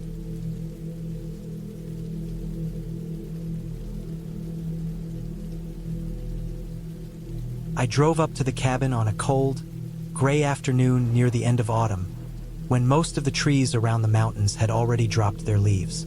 The road that led up to the place was rough and narrow, with deep ruts from the last heavy rain. I felt each bump through the steering wheel and kept glancing at the dashboard, making sure the temperature gauge stayed stable. I always worried about the truck overheating on that climb, especially since the path twisted upward for what felt like an endless series of turns. The cabin sat far from any nearby houses or small towns, and I could feel the isolation more and more as the road got worse. The air outside looked heavy even through the windshield, and the sky held that pale, washed-out color that comes right before early winter settles in. I had come here to spend a few days alone, hoping the quiet would settle my mind. I had been dealing with too much noise in my head lately, too many thoughts stacked on top of each other, making it hard to sleep. The cabin had always helped with that. It gave me space, even though that same space sometimes made me uneasy at night. I parked the truck in the same spot I always used, right beside the old woodpile. Most of the logs were still there from last year, just darker and more cracked from sitting through summer rains. When I stepped out of the truck, I felt a thin chill wrap around me. It wasn't freezing, but the cold carried a kind of bite, especially with the wind moving through the trees in short, uneven bursts. The cabin looked the same as always: dark brown logs, old metal roof, small window frames with thick glass that sometimes fogged up at night. The front steps creaked when I walked up them, and I could smell the damp wood under my boots. I took a slow breath before unlocking the door, feeling that usual mix of comfort and unease. The cabin was mine, but being alone out here always reminded me that anything could happen and no one would know for a long time. Inside, the air had that stale, closed-up smell. I set my backpack on the table and walked around opening windows to let fresh air in. I checked the small bathroom, the bedroom, and the storage closet. I didn't know why I did that every time, but something about being alone in a remote place made me want to confirm that nothing strange had happened while I was gone. Everything looked untouched. The dust settled in the same quiet way, the floorboards felt the same under my feet, and the silence wrapped around every corner of the cabin. I went back outside after a few minutes and grabbed some logs. I wanted to get a fire going before the temperature dropped too much. The sun was already sinking behind the ridge, and the woods around the cabin were starting to get darker. When the fire finally caught and started snapping inside the small iron stove, the warm smell of burning wood filled the room. It made me feel a little calmer. After settling in, I made a simple meal, ate slowly, and tried to relax. But the silence outside felt heavier than usual. The wind kept dying down and picking back up in short, sharp gusts. The trees around the cabin didn't sway gently. They jolted and rattled like something large kept pushing past them. Every time it happened, I felt a small jolt of tension in my chest. I tried to brush it off. The forest always made noises. Branches fell, animals moved, the wind shifted without warning. Still, I couldn't ignore the sense that something felt slightly different this time, as if the forest had its attention on the cabin in a way I couldn't explain. When night finally settled, the fire's glow filled the room with a soft orange color. I lay down on the old couch for a while, letting the heat warm my legs. I thought the quiet would help me sleep early, but my mind kept running. I kept thinking about the long drive up, about the thick woods outside, about how far away everything was. I finally forced myself to bed, even though I didn't feel sleepy. The mattress felt cold when I got under the blanket. I stared at the ceiling for a long time, listening to the fire slowly fade. When I did drift off, it was the kind of shallow sleep that breaks easily. I woke up several times during the night, each time to some new sound outside. Sometimes it was just the wind. Sometimes it sounded like branches snapping in different places around the cabin. I tried to keep my breathing steady, but each sound made me more alert, more aware of how alone I was.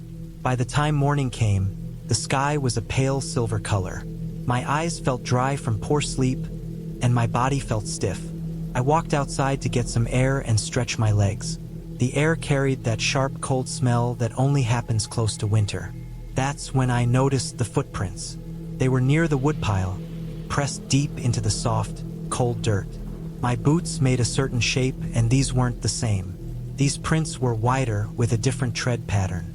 They looked fresh too, edges sharp, no leaves caught inside them, no smoothing from wind or animals.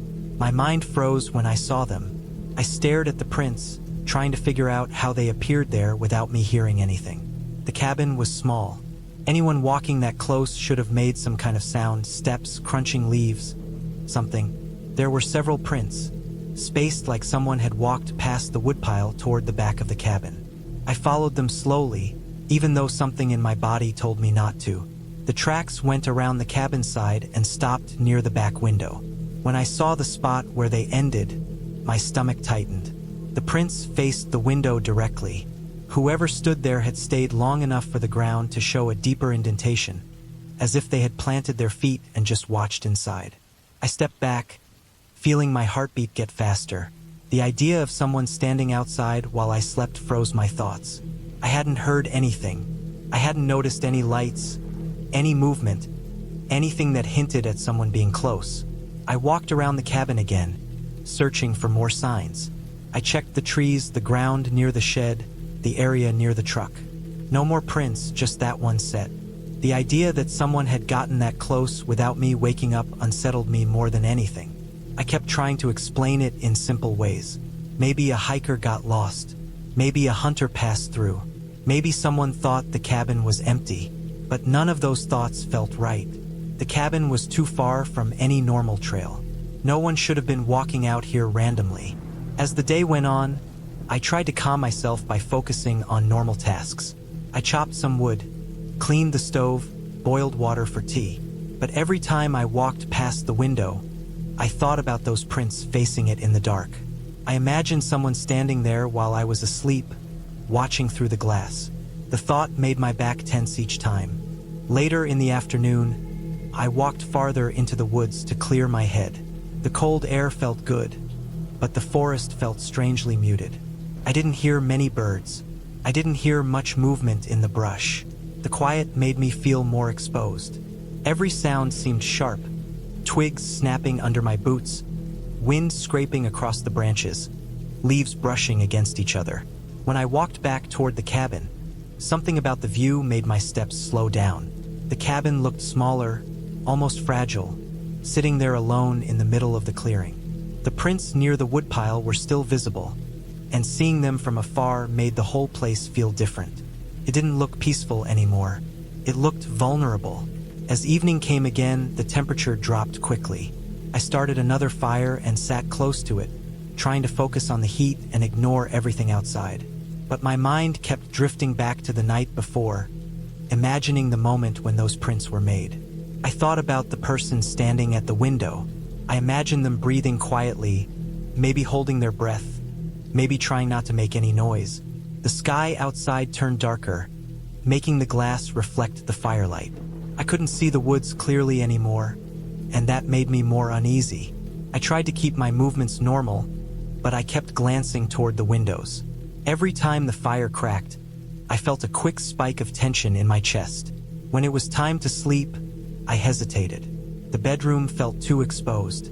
The window next to the bed looked out toward the trees, and I kept imagining someone standing just out of sight. I ended up sleeping on the couch instead, closer to the fire and farther from the bedroom window. I didn't sleep well.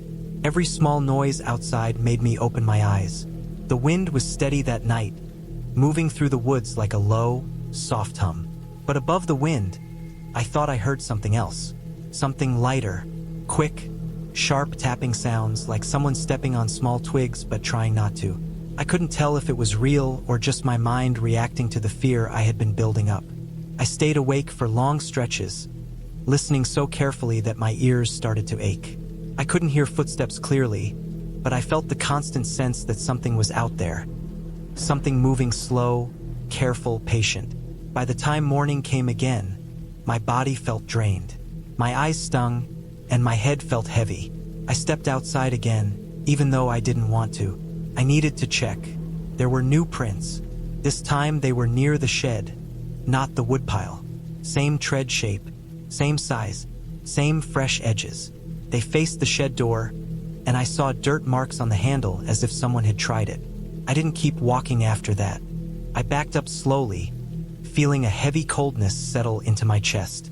Someone had been here again during the night. Someone had walked around the cabin while I was half asleep on the couch.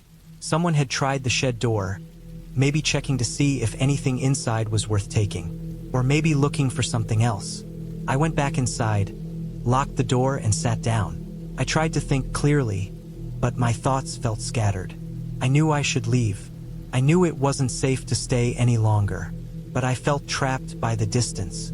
The drive down the mountain was long, and the narrow road made turning around impossible until I reached certain sections.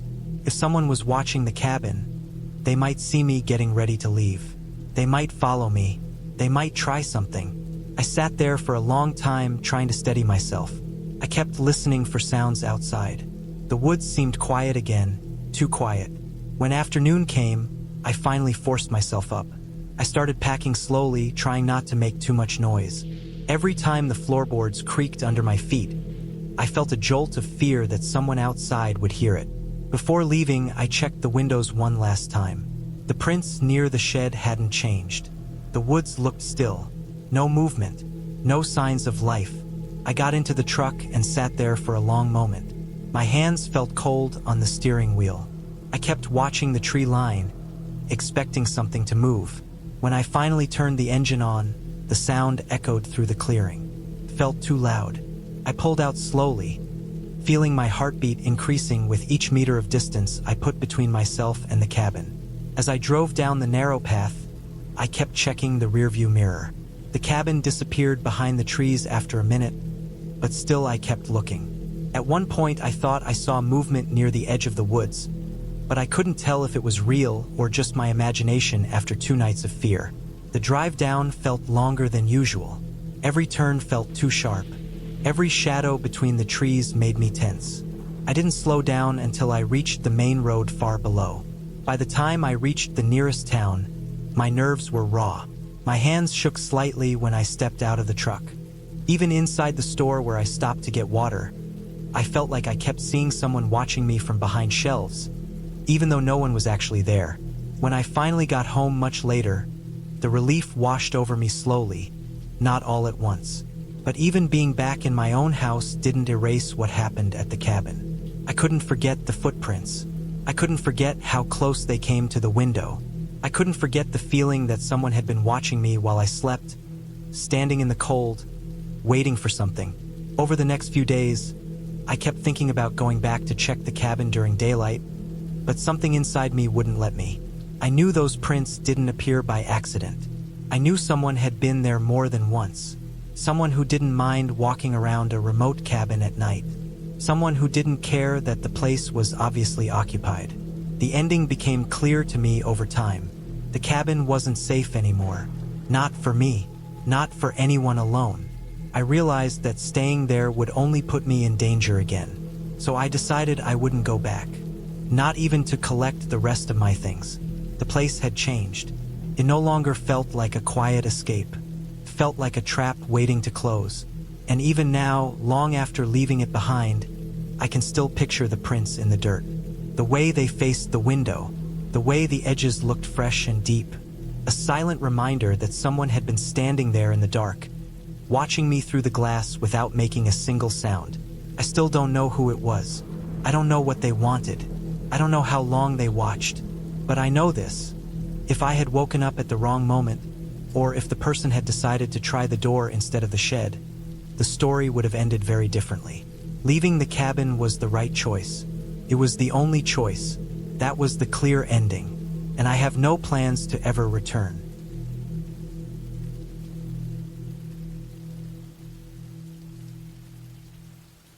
I drove to the old cabin at the edge of the northern woods because I wanted a break from everything. I had not been sleeping well for months, and my mind felt heavy all the time. The cabin belonged to a distant uncle who never visited anymore, and he told me years ago that anyone in the family could use it if they needed a quiet place. I remembered it being small, old, and surrounded by trees so tall that they blocked most of the sky. I felt like I needed that kind of place. A place where days moved slowly and nobody expected anything from me. The road leading there was rough. Gravel and mud covered most of it, and the forest thickened the deeper I went. Branches pushed over the hood of my car and scraped the doors. I drove for almost 2 hours after leaving the last paved road, and during that time I did not see a single house or vehicle. It felt like the world emptied itself out the further I went, leaving me alone with the sound of the engine and the dull thump of rocks under the tires. When I finally reached the clearing where the cabin sat, I felt a strange mix of relief and unease, like I had stepped into a place that time forgot. The cabin looked exactly like I remembered, only older. The wood had turned gray, and the roof sagged slightly in the middle. Weeds pushed up around the base of the walls. A small shed leaned behind it, covered in rust and moss. There was no fence, no yard, nothing but trees pressing in from every side. Thick pines, dark and silent, looked like they watched everything that moved. I parked the car, stepped out and stood for a moment listening. There was no wind, no birds, not even insects. The silence felt heavy, like a weight sitting on my shoulders. I tried not to think too much about it and carried my bags inside. The cabin smelled like old wood, dust, and something faintly metallic, like rust. The floor creaked under every step. There was only one small bedroom, a kitchen with a wood stove, and a sitting area with a broken rocking chair. I unpacked slowly, trying to settle in. I checked the cabinets for supplies. My uncle had left some canned food and old tools. The windows were streaked with dirt and pine needles, and the glass felt cold when I touched it. Even though the sun was still up, the inside of the cabin felt dim, like the light stopped at the trees and never reached the walls. The first few hours passed quietly.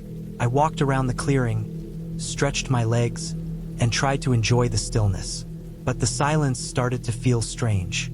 Even deep woods usually had sounds: birds, bugs, wind, something. Here there was nothing. It made me constantly aware of my breathing and the soft crunch of pine needles under my boots. As the sun dropped behind the trees, I felt more uneasy. The air cooled fast, and the forest darkened like a curtain falling. I went inside, lit a lantern, and tried to settle for the night. I ate a small meal, cleaned up, and sat on the edge of the bed. I kept listening to the silence outside, waiting for even one normal nighttime noise, but it never came. The first night passed without anything unusual, but I woke several times, feeling like someone was standing over me even though I saw no one. My own heartbeat sounded too loud in my ears. By morning, I felt even more tired than when I had arrived. I made coffee on the stove and stepped outside with the mug in my hand. The air felt colder than it should have been. As I stood there looking at the tree line, I noticed something strange. There was a small patch of disturbed ground in the dirt near the shed. The soil looked turned over, like someone had knelt or shoved a boot heel into it. The shape was odd, not like an animal had dug there. I crouched down and touched the soil. It was loose and dark, like it had been dug recently. A strange pressure settled in my chest. I told myself it could have been from an animal, maybe something searching for food. The forest was full of animals, even if I had not heard any yet. Still, something felt off. I brushed the dirt from my hands and walked around the cabin, trying to shake the feeling. The day passed slowly. I tried to read but could not focus. I walked into the woods but stopped after only a few minutes because I felt like something was behind me, following each step I took. When I turned around, nothing moved, nothing shifted, nothing made any sound at all. The stillness made the forest feel wrong, like a place that was not meant to be stepped into. That second night, things changed. After dark, I sat on the bed again, the lantern glowing weakly beside me. I could hear my own breathing in the quiet room. The floor felt colder, like the temperature dropped faster inside than outside. I lay down and pulled the blanket close around my shoulders. For a moment, I closed my eyes and tried to relax, but sleep hovered just out of reach. Then I heard it. A single, slow, heavy step outside the cabin. Not an animal. Too heavy. Too deliberate. A human weight. My eyes snapped open. The sound came from the side of the cabin near the small window.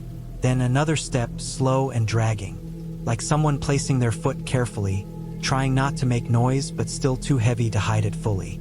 I stayed perfectly still, barely breathing. The steps stopped. I waited several seconds, counting them in my mind. Nothing. I thought maybe it was my imagination, maybe the wood settling, maybe something falling from a tree.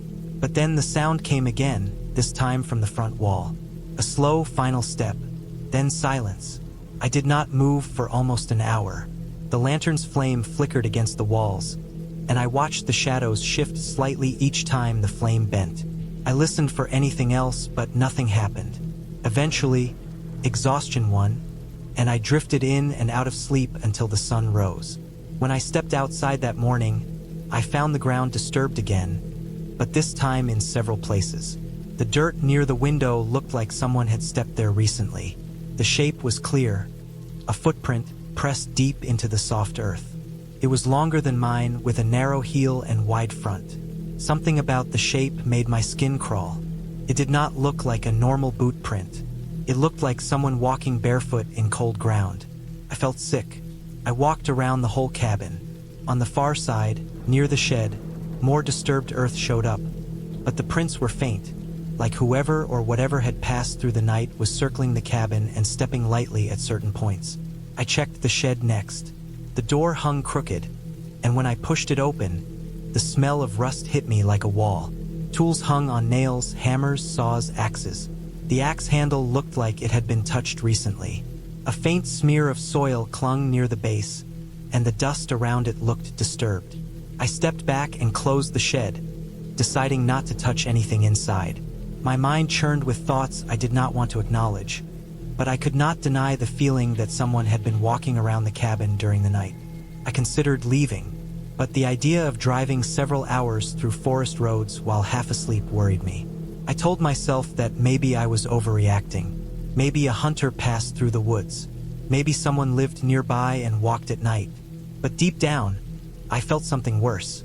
Something I did not want to explain. The rest of the day passed slowly again. I stayed close to the cabin, walked the clearing over and over just to keep my legs moving, and checked my car twice to make sure nothing was wrong with it. The silence in the forest became heavier each hour. Even the branches did not sway. When night came again, I felt dread settle into my stomach like a cold stone. I kept the lantern lit longer than the night before, trying to stay awake, but eventually my eyes grew heavy. I lay on the bed, listening for anything. It did not take long. A sound came from the shed first, faint creaking like the door shifting, then a soft scrape against the ground. My heart pounded so hard that my vision pulsed with each beat. Another slow step came next, then another. They were coming closer to the cabin. This time the steps did not stop at the walls. They moved around the building, circling it slowly. The rhythm was uneven, like the person walked with a limp or dragged one foot. The steps moved from the window to the front door, then to the far wall. Each pass brought them closer. My breath shook in my chest. The lantern cast faint light on the ceiling, and the shadows trembled slightly each time my heart kicked hard against my ribs. The steps stopped outside the bedroom window. For a long time, I heard nothing except the desperate thudding of my own heartbeat. I stared at the window, waiting for something to appear through the glass even though I prayed nothing would. Then, faint but unmistakable, a slow tap came against the window glass. Not a knock, not a hard hit, a soft tap, then another, then silence again. I did not move the entire night. I stayed frozen until morning, barely able to keep my mind steady. When the sun finally touched the clearing, I stumbled outside, half expecting to see someone standing there. But there was nobody, only fresh footprints in the soil. This time there were more of them, moving from the shed to the cabin, then around it. Some prints showed toes clearly pressed deep into the earth. Bare feet, long, wide, strange. That was the morning I decided I had to leave. I packed fast, barely eating, barely thinking. I loaded my bags into the car and checked the back seat to make sure nothing was inside. My hands shook as I slammed the trunk shut. I glanced at the tree lean often, expecting someone to step out, but the forest stayed still and silent. When I got into the car and turned the key, the engine started after a few seconds of struggle. I backed out of the clearing fast, the gravel crunching under the tires. As soon as the cabin disappeared behind the trees, I felt a small wave of relief, but my chest still felt tight. I drove for almost an hour before stopping. I stepped out, walked to the front of the car, and looked around. The forest seemed normal here. No strange silence, no unnatural stillness. Birds called in the distance. I felt a small sense of calm return. But when I walked back toward the driver's side door, I noticed something that froze me completely. A footprint, in the dirt beside the driver's side. Long, wide, barefoot, fresh, the same shape I saw outside the cabin. My stomach twisted violently. I looked around fast, scanning every tree, every shadow. Nothing moved, but the forest felt like it tightened around me again. The sounds fading, the silence creeping back in. I got in the car and drove as fast as I safely could, not stopping again until I reached the paved road miles away. Even then, I did not stop fully. I slowed only enough to make sure nothing was wrong with the car, then kept going. When I reached the nearest town, I parked at a small gas station and sat in the car for almost an hour trying to calm my breathing. People moved around me, filling their cars, walking in and out of the store. For the first time in days, I felt surrounded by normal life again. I checked the car thoroughly. All the doors were locked. The trunk was closed. Nothing inside seemed touched. But I could not shake the feeling that someone had followed me through the woods.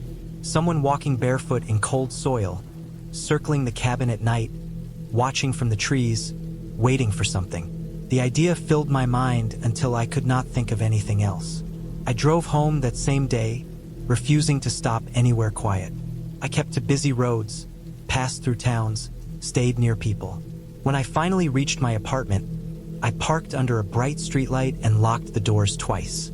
For several days after that, I barely slept. Every sound outside made me think someone was standing under the window watching. A week later, I looked through the few photos I took when I first arrived at the cabin. One picture showed the tree line at the far edge of the clearing. At first, it seemed normal, but then I noticed something in the shadows between two pines. A shape, a tall outline, standing still, facing the cabin. The shape blended with the trees, easy to miss, almost invisible unless someone stared long enough. But once I saw it, I could not unsee it. A person had been standing there even during the day, watching me while I walked around the clearing. The footprint next to my car on the forest road made sense then. Whoever circled the cabin at night had followed me, moving through the woods with silent steps in a forest where nothing else made a sound. I never went back to that cabin. I never told anyone about what happened except writing it here. Months have passed, and sometimes I still catch myself checking the corners of parking lots or scanning the edge of wooded areas near my home. I keep expecting to see that tall shape again, standing still among the trees with bare feet pressed into cold earth. But the ending to all of it came clear the day I walked to my car after work and saw two small patches of dirt on the ground beside the rear bumper. Two prints, long bare, pressed lightly into the dirt. They were pointed toward the road, not toward my car, as if whoever made them had stood watching but then walked away before I arrived. I did not see anyone nearby. The street felt empty and quiet, but I knew then that leaving the cabin did not end anything. I realized the truth I had been trying not to accept. Whoever stood in the tree line had followed me home, and they knew where I lived.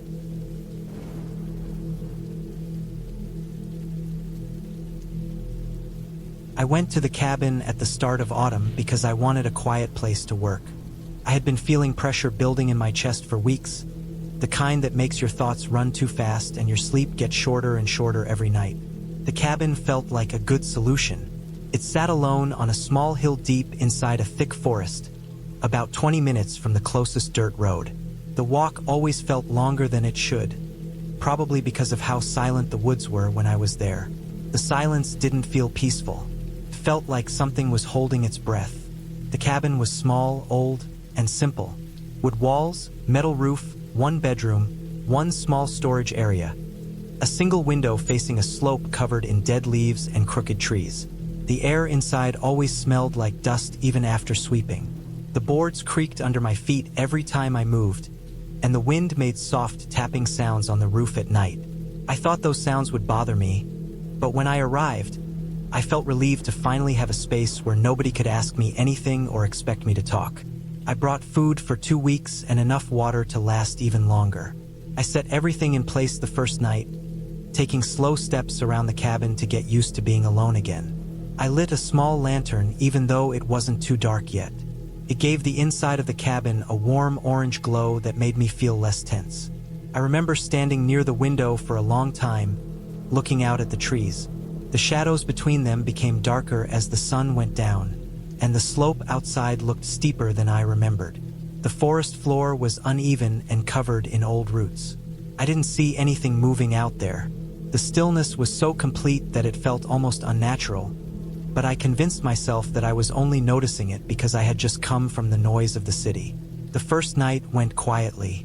I lay in bed and listened to the creaking boards and the soft groans of the old structure, and even though my mind drifted to random worries, nothing happened. I woke at sunrise, ate a simple breakfast, and stepped out to breathe the cold morning air. The air tasted sharp and clean, and I felt a small sense of calm that made me believe the trip would help me. That calm didn't last long. On the second morning, when I walked around the cabin, I noticed something strange on the northern side of the hill. The leaves looked disturbed. The ground had marks on it, not clean footsteps, but long dragged shapes, like someone had slid their feet slowly downhill or moved something heavy across the forest floor. The marks went from behind my cabin toward the deeper part of the woods. They weren't fresh, but they weren't old either. I crouched down and looked closely. The soil was slightly pressed down, and some leaves were broken. I couldn't tell for sure if it had been a person or an animal. I tried to ignore it and told myself it could easily be deer, but it didn't look like deer movement. That day, I tried to work on my laptop.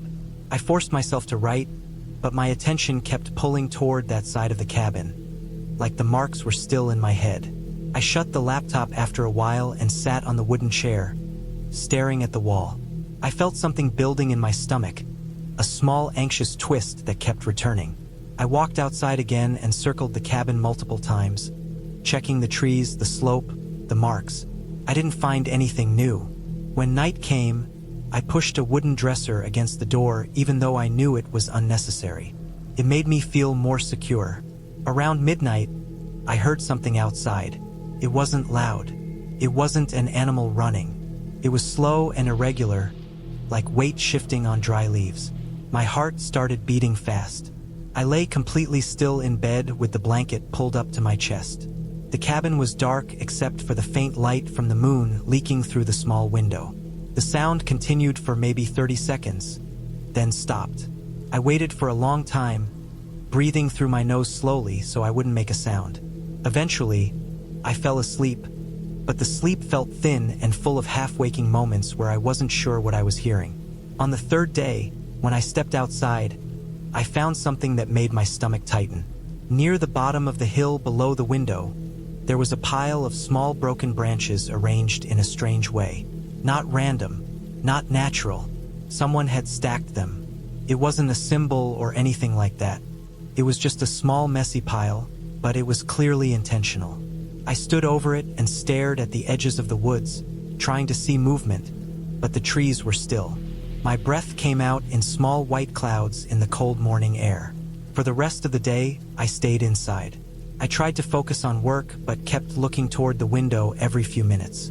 Every small noise outside made me tense. The wind pushed leaves around, and each scrape made me freeze. Late in the afternoon, I noticed another detail I had missed. On the tree closest to the window, the bark had a small patch scraped off, as if someone had dragged something sharp across it. The mark wasn't deep, but it was fresh. The wood underneath was lighter than the rest of the bark. I stared at it for a long time. My mind tried to picture different explanations. Maybe an animal had done it, but it was the height of a person's shoulder, and it was too straight. That night, the noises started earlier. Again, slow movement in the leaves. Again, short pauses between steps, like someone was trying to move quietly but not quietly enough. I lay in bed staring at the ceiling, holding my breath. At one point, I thought I heard a faint scraping sound, like someone brushing against the side of the cabin. I didn't move until the sound stopped. The next morning, I found something else. Near the bottom of the hill, a small piece of cloth was caught on a broken branch. It looked like a piece of dark fabric, torn from clothing. I didn't touch it. I stared at it from a distance, my hands shaking slightly. My mind ran through possibilities. Maybe hikers had passed by. Maybe someone had camped nearby. But the marks, the stacked branches, the noises, the scrapings, the piece of cloth, they all pointed to one thing. Someone was living somewhere near the cabin. Someone who moved around at night. Someone who came close to the cabin while I was inside.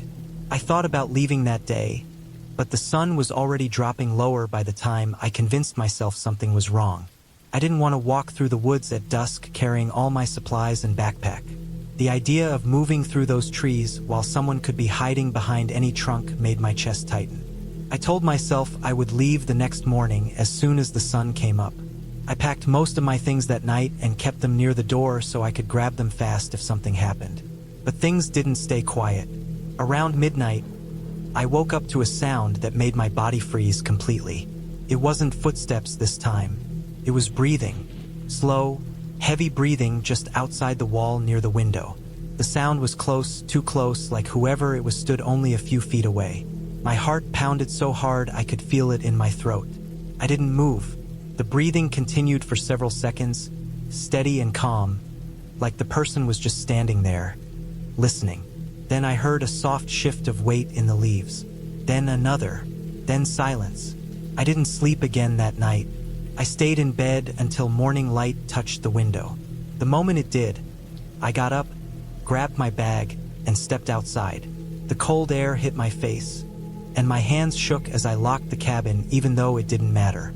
I took the path toward the dirt road, walking fast at first, then slower when the trees thickened.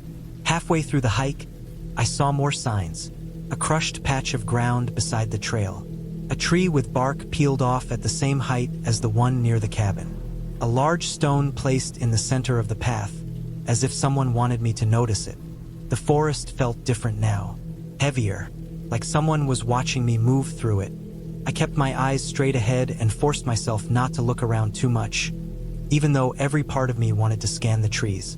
When I reached the dirt road, I felt my body loosen a little. The open space made me feel less trapped. I walked faster until I reached my car. Everything looked normal, but the feeling in my chest didn't go away. I unlocked the car, opened the door, and before getting in, I turned and looked back at the trail. There was a figure standing far down the path. Not close enough to see clearly, just a shape, person, still and silent among the trees. I felt a cold wave run through me. I got into the car, locked the doors, and started the engine. The tires kicked up dust as I drove away. I kept checking the mirror until the road bent enough that I couldn't see the trail anymore. It took an hour before I felt like I could breathe normally again. When I got back home that afternoon, the cabin felt like a distant memory, but the tension stayed in my body. I sat on my bed and replayed everything I had seen and heard. The marks on the ground, the stacked branches, the bark scraped off trees, the breathing outside the window, the figure on the trail. The more I thought about it, the more one idea formed clearly. Someone had been living in those woods long before I arrived. Someone who didn't want me there. Someone who watched every move I made from the moment I stepped onto that hill. A few days later, I called the local authorities. I didn't want to go back there myself. I explained everything as clearly as I could. They said they would send someone to check the area. They didn't ask me to return. They didn't ask me to show them anything. They just listened and said they would look into it. About a week later, I received a short update. They told me they found signs of an abandoned campsite deep in the woods, not too far from the cabin. A rough shelter made from branches, a fire pit with old ash, pieces of clothing, scraps of food packaging. They told me it looked like someone had been staying there for a long time but had left recently. Maybe they left because I showed up. Maybe they left because they realized I knew something was wrong. I haven't returned to the cabin since then. Every time I think about it, I see that figure standing in the trail, still and silent, like they had been waiting for me to look back one last time. I still don't know how many nights they stood near the cabin while I was asleep. I don't know how many times they watched me through the window while I worked. I don't know what they wanted or what they planned to do, or how close they ever came to opening the door. I only know one thing for sure. If I had stayed one more night, I don't think I would have walked out of those woods in the morning. That thought stays with me more clearly than anything else. It sits in my mind the same way the cabin sat on that lonely hill, quiet, still, and waiting. And I know that somewhere in those woods, someone is still living, moving slowly through the trees, watching every sound and every shadow, searching for the next place where nobody will notice them. I just hope they never return to the hill where my cabin stands, because I won't ever risk going back. Not after knowing I wasn't alone there. Not after knowing someone stood right outside my window in the dark, breathing slowly, waiting.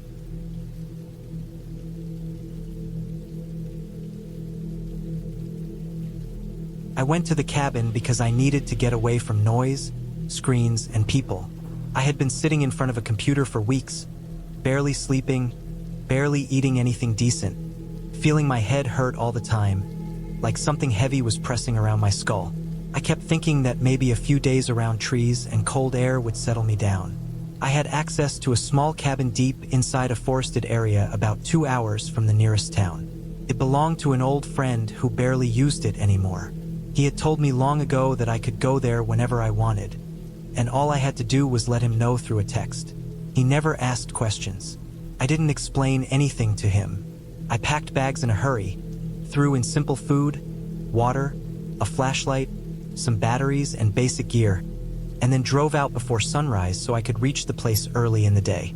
The road toward the forest always felt too quiet in a way that made me aware of every sound my car made. The tires rolling on gravel, the engine humming unevenly because it needed work I had been ignoring, the slight rattle inside the door where a screw had fallen loose months ago. As the land around me grew thicker with tall pine trees and long patches of brush, I started feeling a kind of heavy calm inside my chest, the kind that makes your breathing slow down. The last stretch of the drive was a narrow path of dirt that forced my car to move slowly. I watched small branches scrape the sides as if the forest was closing in. I parked in the small clearing next to the cabin and stepped outside. The cabin looked the same as the last time I was there. The wood had darkened over the years, with weather stains and cracks along the edges. The roof looked like it sagged slightly in the middle, and the metal chimney had streaks of rust running down the side. The front steps were uneven, and one corner of the porch railing was broken off. I stood there for a moment and breathed in the cold morning air. I listened to the distant rustling of leaves, the faint creaking noises from the trees swaying overhead, and nothing else. It felt good to not hear cars or voices or phones. I unlocked the cabin and pushed open the door. The inside smelled like dry wood and dust, mixed with the old smell of burnt firewood.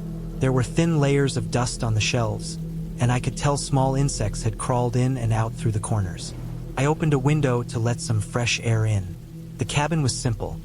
One small bedroom with a thin mattress, one main room with a wood stove and a tiny kitchen area, and a small storage closet. Everything looked untouched. I set my bags down and started unpacking. I spent the first hour cleaning up. I swept dust into a pile near the door, wiped down the surfaces with a cloth, and checked the windows to make sure they could still close properly. I opened the cabinets to see if any old food or supplies had spoiled. A small bag of rice had holes in it from insects, so I threw it out. I cleaned out the cooking pot and the metal pan, even though they looked fine. I wanted everything to feel fresh. When the cabin felt cleaner and the air inside felt lighter, I took a slow walk through the clearing. I checked the outside walls and windows, making sure nothing looked damaged. I walked to the edge of the tree line and listened again. The forest always felt alive with small movements, but I didn't hear anything unusual. I went back inside and started preparing a simple meal. I ate slowly, feeling the heaviness in my shoulders ease a little. For the first time in weeks, I felt like maybe I could relax. That feeling didn't last long. It started with small things that I didn't pay attention to at first. When I placed my bag next to the bed, I was sure I left the zipper halfway open because I planned to grab clothes later. When I walked into the bedroom that evening, the zipper was fully closed. I assumed I had done it without thinking. When I boiled water on the small stove to clean dishes, I noticed the kitchen towel wasn't hanging where I left it. I assumed I had thrown it somewhere without noticing. Little things like that kept happening through the evening, and each time I blamed myself. During the night, I woke up suddenly. I wasn't sure what time it was because the cabin didn't have a clock, and my phone was turned off to save battery. The room was cold, and the air felt heavier. I could hear something faint outside, like a soft movement through leaves. I lay still for a minute, listening. The sound came again. Slow, steady. Not wind, not an animal I recognized. It sounded more like a person stepping through brush carefully, almost cautiously, taking long pauses between each step. I stayed still and tried to breathe quietly. After a few minutes, the sound faded away. I waited longer before I tried to go back to sleep. In the morning, I went outside and looked around. The ground near the clearing didn't show clear footprints because the soil was covered with dry leaves and pine needles. But I noticed certain patches where the leaves were disturbed in a way that wasn't there the day before. Could have been an animal. I told myself that. I tried to focus on other things. I took a walk deeper into the forest, following a narrow path that circled around a small hill. The trees were tall and blocked out a lot of sunlight in some places, making the air feel colder. I walked slowly, looking around carefully, trying to relax. I collected small dry branches for firewood and carried them back to the cabin. As I reached the clearing, I stopped walking. The cabin door was slightly open. I was sure I closed it before I left. Not locked, but closed completely. I stood there holding the firewood, staring at the door. The breeze was light that day and wouldn't have pushed it open. The door was old and heavy enough that you had to push it with some force. My chest felt tight as I walked forward. I placed the firewood down quietly and approached the door. I pushed it open slowly. The inside looked the same as before, at least at first glance. I stepped inside and checked the main room. Everything looked in place. Then I checked the kitchen area. Nothing looked moved. Finally, I went into the bedroom. The bed was fine. My bag was still where I left it. Everything looked normal until I saw something small near the window. A single pine needle lying on the wooden floor, fresh and green. It wasn't there earlier. I had cleaned the floor. I stared at it for a long time. It was such a tiny thing, but it didn't belong inside.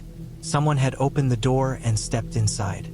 Someone had been in the cabin while I was gone. I walked outside again and checked the tree line. I felt something watching, even though I couldn't see anyone.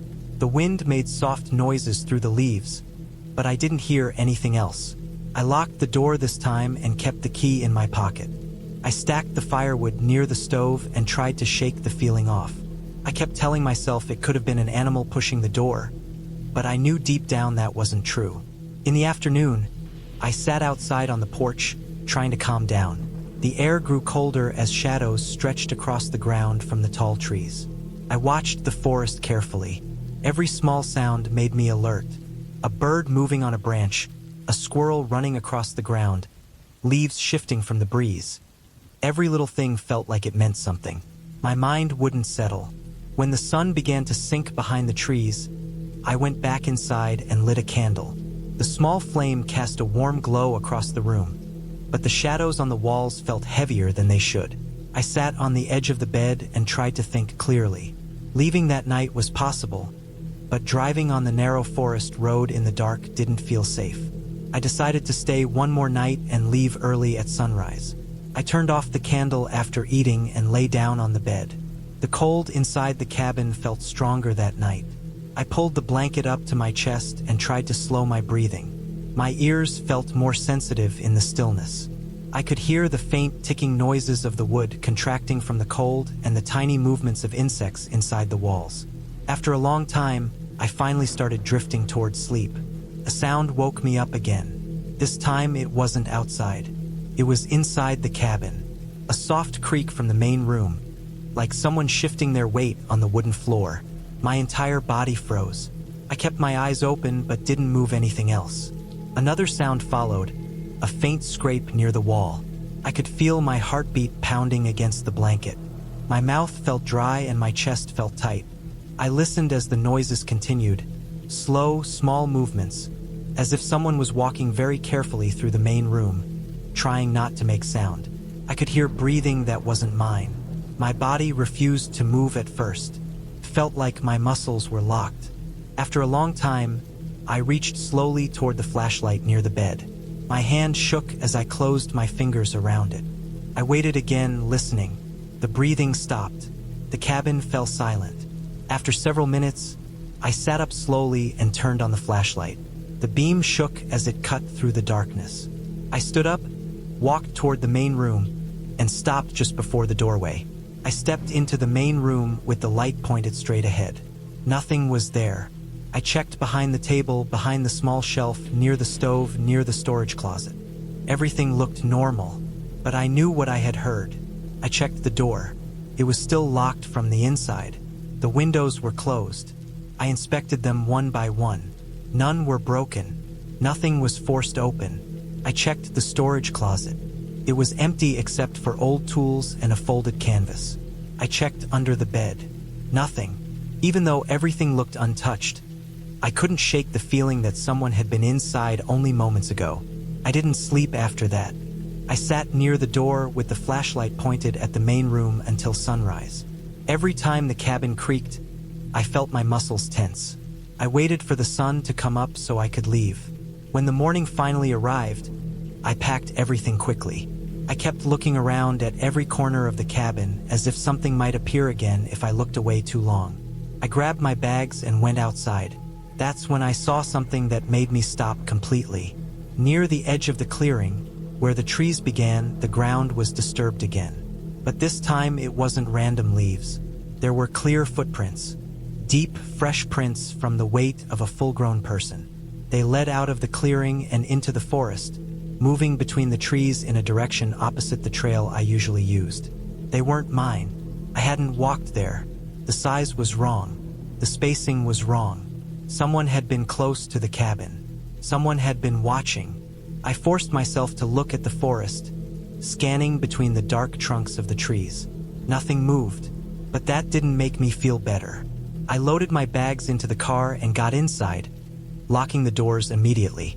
My hands shook as I put the key in the ignition. The engine took a moment to start, and for those seconds I stared through the windshield toward the trees, half expecting someone to step out.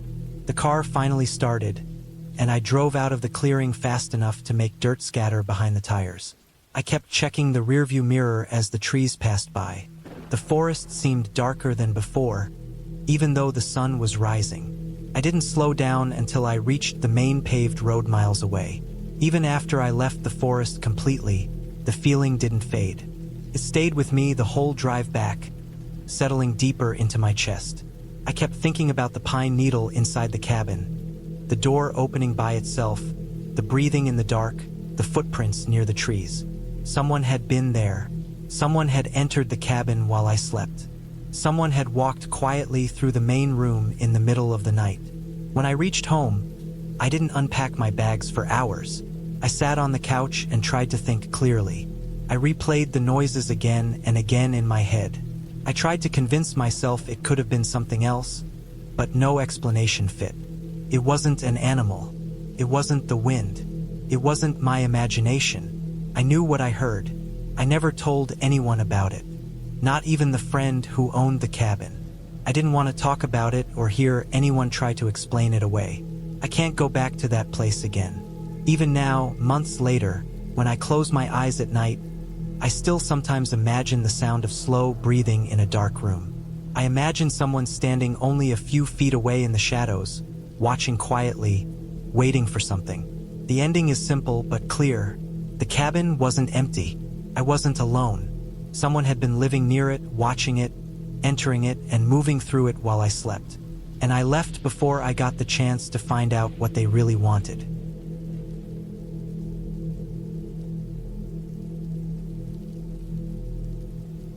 I had been planning the cabin trip for months, meticulously choosing the location, packing the supplies, and preparing for the solitude I thought I craved. It was the middle of October, and the forest surrounding the cabin I rented was already beginning to take on the dull, tired colors of early autumn. The trees were a mix of bare branches and leaves fading to brown, and the air carried the unmistakable chill that comes just before the first frost.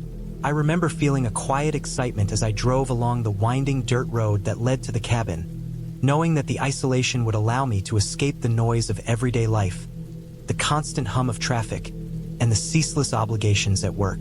I needed this for myself. The cabin itself was older than I expected. Its wooden structure had weathered over the years, the siding darkened and warped in places. The small porch sagged slightly under my weight as I stepped out of the car, my boots sinking slightly into the damp soil of the yard. A thin layer of leaves covered the ground, dry in some places and slick with moisture in others. I carried my pack inside, noting the faint musty smell that lingered in the air, the remnants of years of untouched wood and dust. The interior was small but functional, with a single room that served as both kitchen and living space, a tiny bathroom in the corner, and a lofted sleeping area above. I unpacked methodically, stacking cans of food in the cupboard, placing the firewood neatly by the small stone fireplace, and arranging my belongings so that nothing would get lost or disorganized during my stay. By mid-afternoon, the sun was already low, casting long shadows through the trees outside. I spent some time exploring the immediate surroundings of the cabin. The forest was thick, and the path leading back to the road was narrow and barely distinguishable. The trees were close together, their trunks like silent sentinels watching over me. The forest floor was uneven, littered with branches, rocks, and leaves that muffled my footsteps. I found a small stream not far from the cabin, the water clear but cold, running over smooth stones and disappearing into a tangle of roots and fallen leaves. I made a mental note to come back in the morning for water if I needed it. Night came quickly. Once the sun had dipped below the horizon, the forest transformed. The shadows deepened, and the faint sounds of wildlife became louder and more distinct. The rustling of small animals in the underbrush, the distant call of an owl, the whisper of wind through the branches. I started a fire in the fireplace, the crackle of the wood and the flickering light providing a sense of comfort against the encroaching darkness. I cooked a simple meal and ate slowly, listening to the sounds outside and feeling both content and slightly uneasy. The cabin felt safe, but there was a weight to the quiet, a thickness to the air that made every small noise seem amplified. I tried to push it aside, telling myself that it was just my mind adjusting to the isolation. Later, I climbed to the loft to sleep, feeling the familiar ache in my legs from the day's walk. The mattress was thin but sufficient, and I pulled the blanket around myself, letting the warmth seep in. Outside, the wind had picked up, and the trees groaned and creaked. I lay awake for hours, listening to every shift in the branches, every crack of falling twigs. Eventually, exhaustion took over, and I drifted into a fitful sleep, waking periodically to the sounds of the forest. I remember waking once to the feeling that something was off, a subtle tension that made my skin crawl. I convinced myself it was the wind or the imagination, and I fell back asleep. The next morning, I woke to a gray, overcast sky. The air was colder than the previous day, and the forest felt denser, almost suffocating in its stillness. I made coffee over the small stove and ate a simple breakfast before deciding to explore a little further along the trail I had found. The path was narrow and overgrown, the leaves damp and slippery underfoot.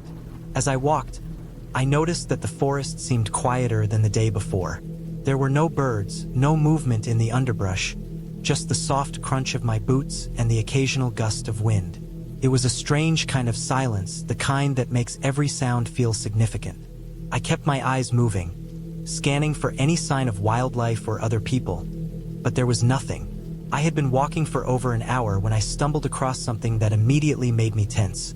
A small clearing with a series of crude markers in the ground. They were simple. Sticks arranged in patterns, some with cloth tied around them, some scratched into the soil with what looked like care. I felt a sudden unease, the kind that makes your stomach drop. I stared at the markers for a long moment, trying to rationalize them as remnants of a previous visitor or some sort of forest ritual. Still, the air felt heavier here, charged in a way that made the hair on the back of my neck stand on end. I decided to head back, feeling an unfamiliar sense of being watched. The walk back to the cabin was tense. Every rustle in the trees, every snap of a twig underfoot set my nerves on edge.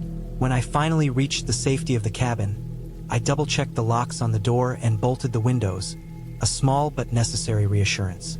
That night, the wind was stronger, rattling the cabin and causing the chimney to moan. I lit the fireplace again, sitting close to the fire with a blanket wrapped tightly around my shoulders.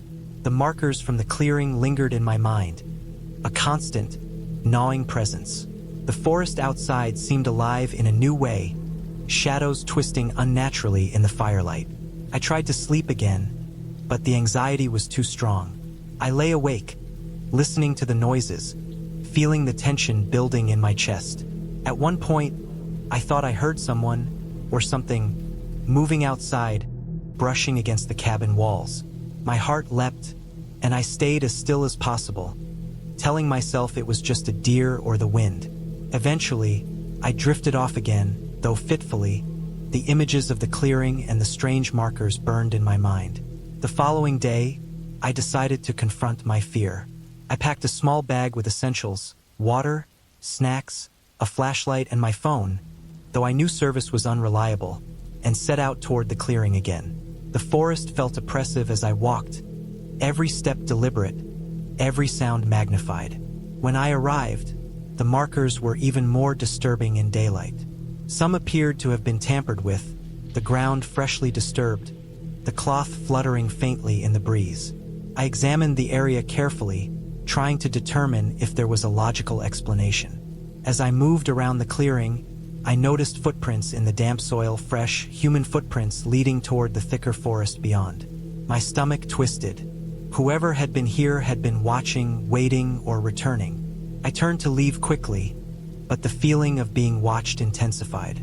The shadows seemed to move in ways they shouldn't, and I couldn't shake the sensation that I wasn't alone. When I returned to the cabin, I felt a cold, creeping dread. I reinforced the doors and windows, stacked more firewood, and kept a makeshift weapon close at hand, a heavy iron poker from the fireplace. The rest of the day passed in a tense blur. I avoided the trail entirely, instead staying inside, moving as little as possible. As night fell, the forest became a dark, almost tangible presence surrounding the cabin. The wind whistled through the trees, and faint sounds of movement brushed against the walls. I stayed close to the fire, my eyes scanning the shadows for any sign of intrusion. Sleep was impossible, every nerve in my body on high alert. By the third night, my anxiety had reached a breaking point.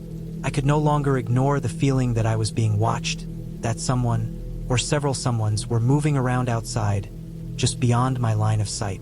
I began taking detailed notes of every sound, every shift in the wind, every movement outside the window. I marked the times when I thought I heard footsteps or snapping twigs.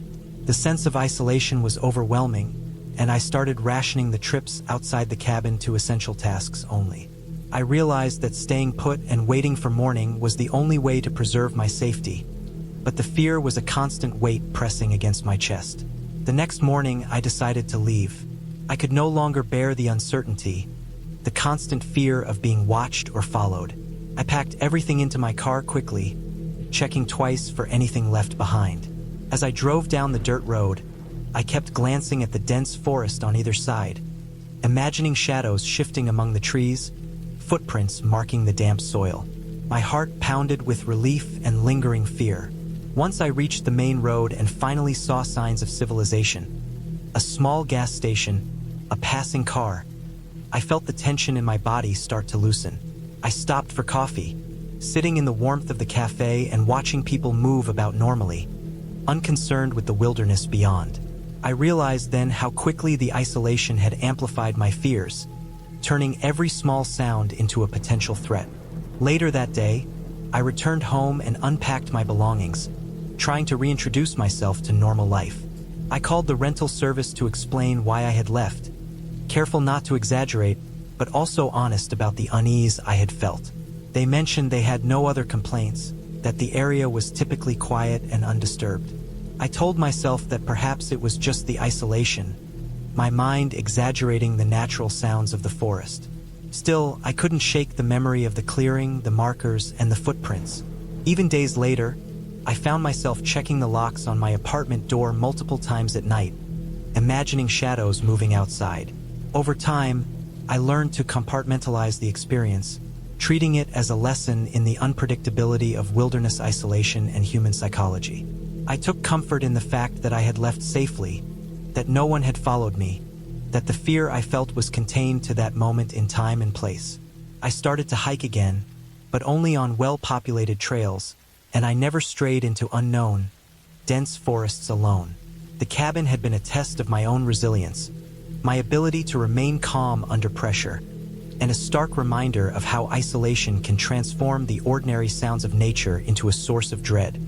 I kept the memory, detailed and vivid, as a cautionary tale for myself. Solitude in the wilderness is not merely peaceful. It is a responsibility, a challenge, and sometimes a frightening reminder of the unknown that exists in even the quietest corners of the natural world. Months later, I revisited the area during daylight, but never approached the cabin. From a distance, I could see the roof peeking above the trees, a lonely structure blending into the forest. The markers in the clearing had been weathered away, the forest reclaiming the space, and I felt a strange sense of closure. I had survived, and I had learned that fear, while intense and consuming, is manageable with vigilance, preparation, and a willingness to remove oneself from danger. The experience stayed with me, etched in memory as a vivid, realistic encounter with the raw, uncompromising reality of isolation, but it ended safely, and I had returned to normal life stronger and wiser for it.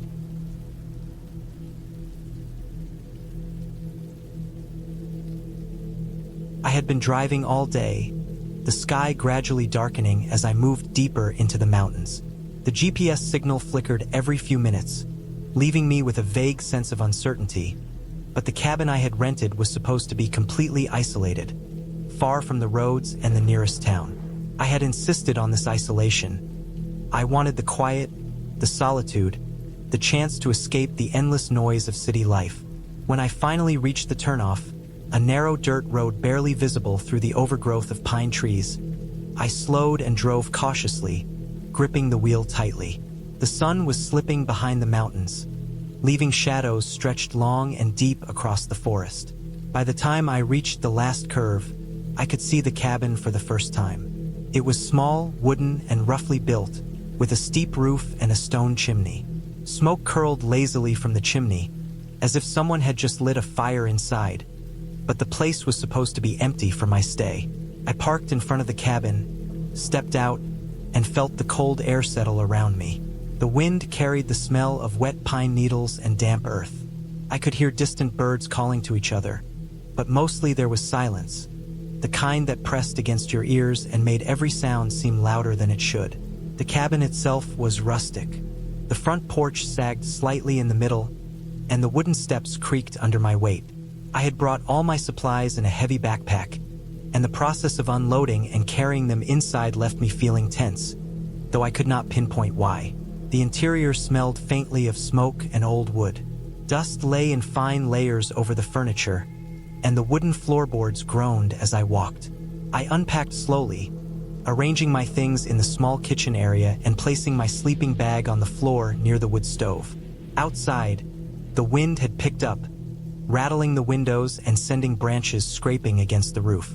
I tried to shake off a creeping sense of unease, telling myself it was just the isolation, that I had chosen this place for solitude and adventure. Night fell quickly.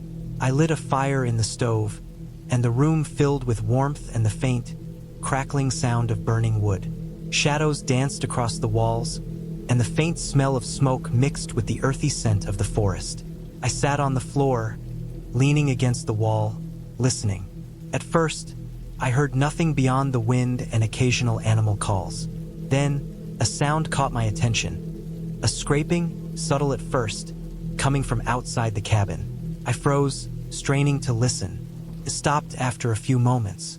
I told myself it was probably a branch brushing against the cabin, that there was nothing to worry about, but the sound returned intermittently over the next hour, always in the same spot near the back of the cabin. I considered checking, but the thought of stepping into the darkness outside made my stomach tighten. As the night deepened, the wind grew stronger.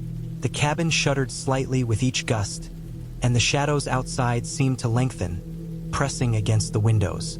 I kept the fire going, adding wood frequently, and tried to focus on mundane things, organizing my supplies, cleaning up the small kitchen, but the scraping sound never fully went away.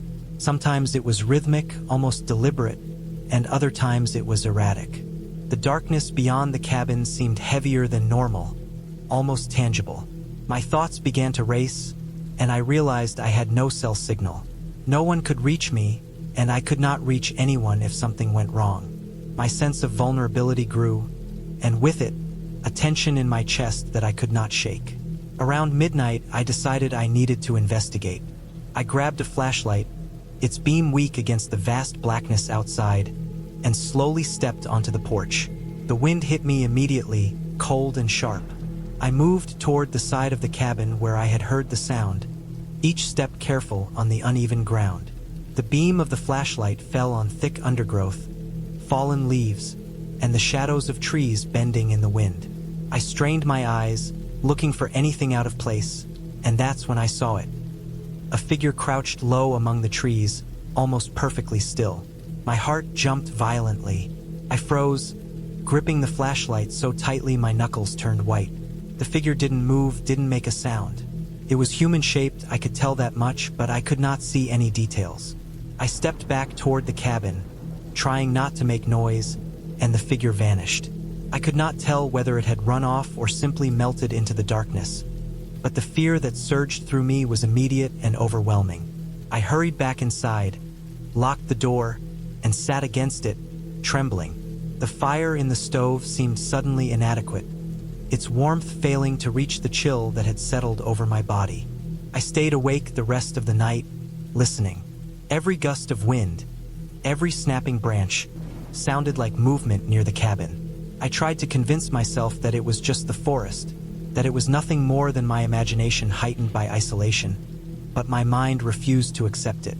When dawn finally came, the sunlight barely filtering through thick clouds, I felt a little safer, though my body remained tense and alert. I cautiously stepped outside, scanning the perimeter of the cabin. I saw no signs of anyone, no footprints in the wet earth, no broken branches indicating movement. Everything looked untouched, serene even. But I could not shake the memory of the crouched figure, of its stillness in the shadows. I decided to stay alert and avoid wandering too far from the cabin, and for a while, the day passed quietly. I collected firewood, checked the nearby creek for water, and explored a small trail that led deeper into the forest, all while keeping my senses sharp for any sign of someone else. I found nothing, but the unease remained. That night, the sounds returned, but louder this time. Scraping, shuffling, the occasional low thump. I did not sleep at all. I kept the cabin locked, windows secured, and fire roaring in the stove. Around 2 in the morning, I heard the unmistakable sound of footsteps outside, deliberate and measured. They moved slowly around the cabin, circling it. My heart raced, and my mind reeled through every possible scenario. Could someone have followed me here? Could they be watching me from the forest? I considered leaving immediately, but the darkness and dense forest made the idea of escaping on foot terrifying. My only option seemed to be to stay inside, silent, hoping they would leave. The footsteps moved closer, then paused at the front door. My stomach churned as I realized that the person, or people, outside could force their way in. I gripped a heavy wrench I had kept nearby for emergencies, and waited. The minutes stretched endlessly. Then, as abruptly as the footsteps had appeared, they retreated. I heard them moving away, disappearing into the trees. I did not move until the first light of dawn, convinced that any sound I made might draw attention. When morning came, I cautiously stepped outside again. The cabin seemed undisturbed, but I noticed faint footprints in the soft soil, circling the cabin. They were not deep but definite, and too large to be animal prints. I followed them slightly, trying to trace them into the forest, but they vanished into dense undergrowth. My stomach sank. Someone had been here, watching me, possibly for hours. I realized I had no means of contacting anyone, no way to signal for help, and no way to defend myself if they returned. Panic rose again, but I forced myself to remain calm. I decided to gather my things and leave, but I needed daylight to navigate the dirt road safely. I spent the day packing slowly, keeping a constant watch over the surrounding forest, my senses stretched to their limits. By late afternoon, I had everything ready to go. I kept the fire smoldering in the stove, as a precaution in case I needed light, and double-checked the cabin for anything I might have missed. The wind had picked up again, and the shadows of the forest seemed to move as if alive. My nerves were taut, every sound amplified. As I approached my car, I saw movement at the edge of the clearing, just beyond the tree line. A figure, partially hidden, standing perfectly still. I froze, trying to decide whether to confront it, flee, or wait. After a tense moment, the figure turned and disappeared into the trees. My pulse raced as I jumped into the car, started the engine, and drove away without looking back. I kept driving until the dirt road met the paved highway, only slowing once I was sure I was well away from the forest. Took hours to fully relax. I stopped at a small town, bought food and coffee, and called the local authorities to report the incident. They listened politely but warned me that the area was remote and that trespassing incidents often went unreported, and there was little they could do without more evidence. I realized then that I had been incredibly lucky, that I had avoided a confrontation that could have been deadly. I stayed in that town overnight, sleeping with the lights on, but the memory of the cabin, the footsteps, the figure in the shadows, stayed with me. It took weeks for the tension in my body to ease, for the constant awareness of being watched to fade. I never went back to that cabin. I told myself I had learned a valuable lesson. Solitude can be dangerous, and isolation can make you vulnerable in ways you might never anticipate. The fear I had felt, the creeping sense of being watched, was real, and it had changed me.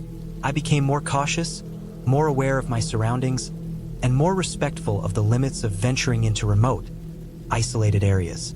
It was a lesson written not in theory, but in fear, and it stayed with me for the rest of my life. Even now, years later, I remember the sound of the footsteps outside the cabin, the scraping against the walls, and the stillness of that crouched figure in the darkness. I remember the cold wind cutting through the trees, the weight of silence pressing down on me, and the relief when I finally reached safety. I never took isolation for granted again, and I never forgot that the forest, though beautiful, could hold dangers that were entirely human, entirely real, and entirely terrifying. It was a fear grounded not in stories or legends, but in the reality of being alone, vulnerable, and watched. And that is a fear I carry with me every time I step into the wilderness, a reminder that caution and awareness are the only defenses when solitude becomes danger.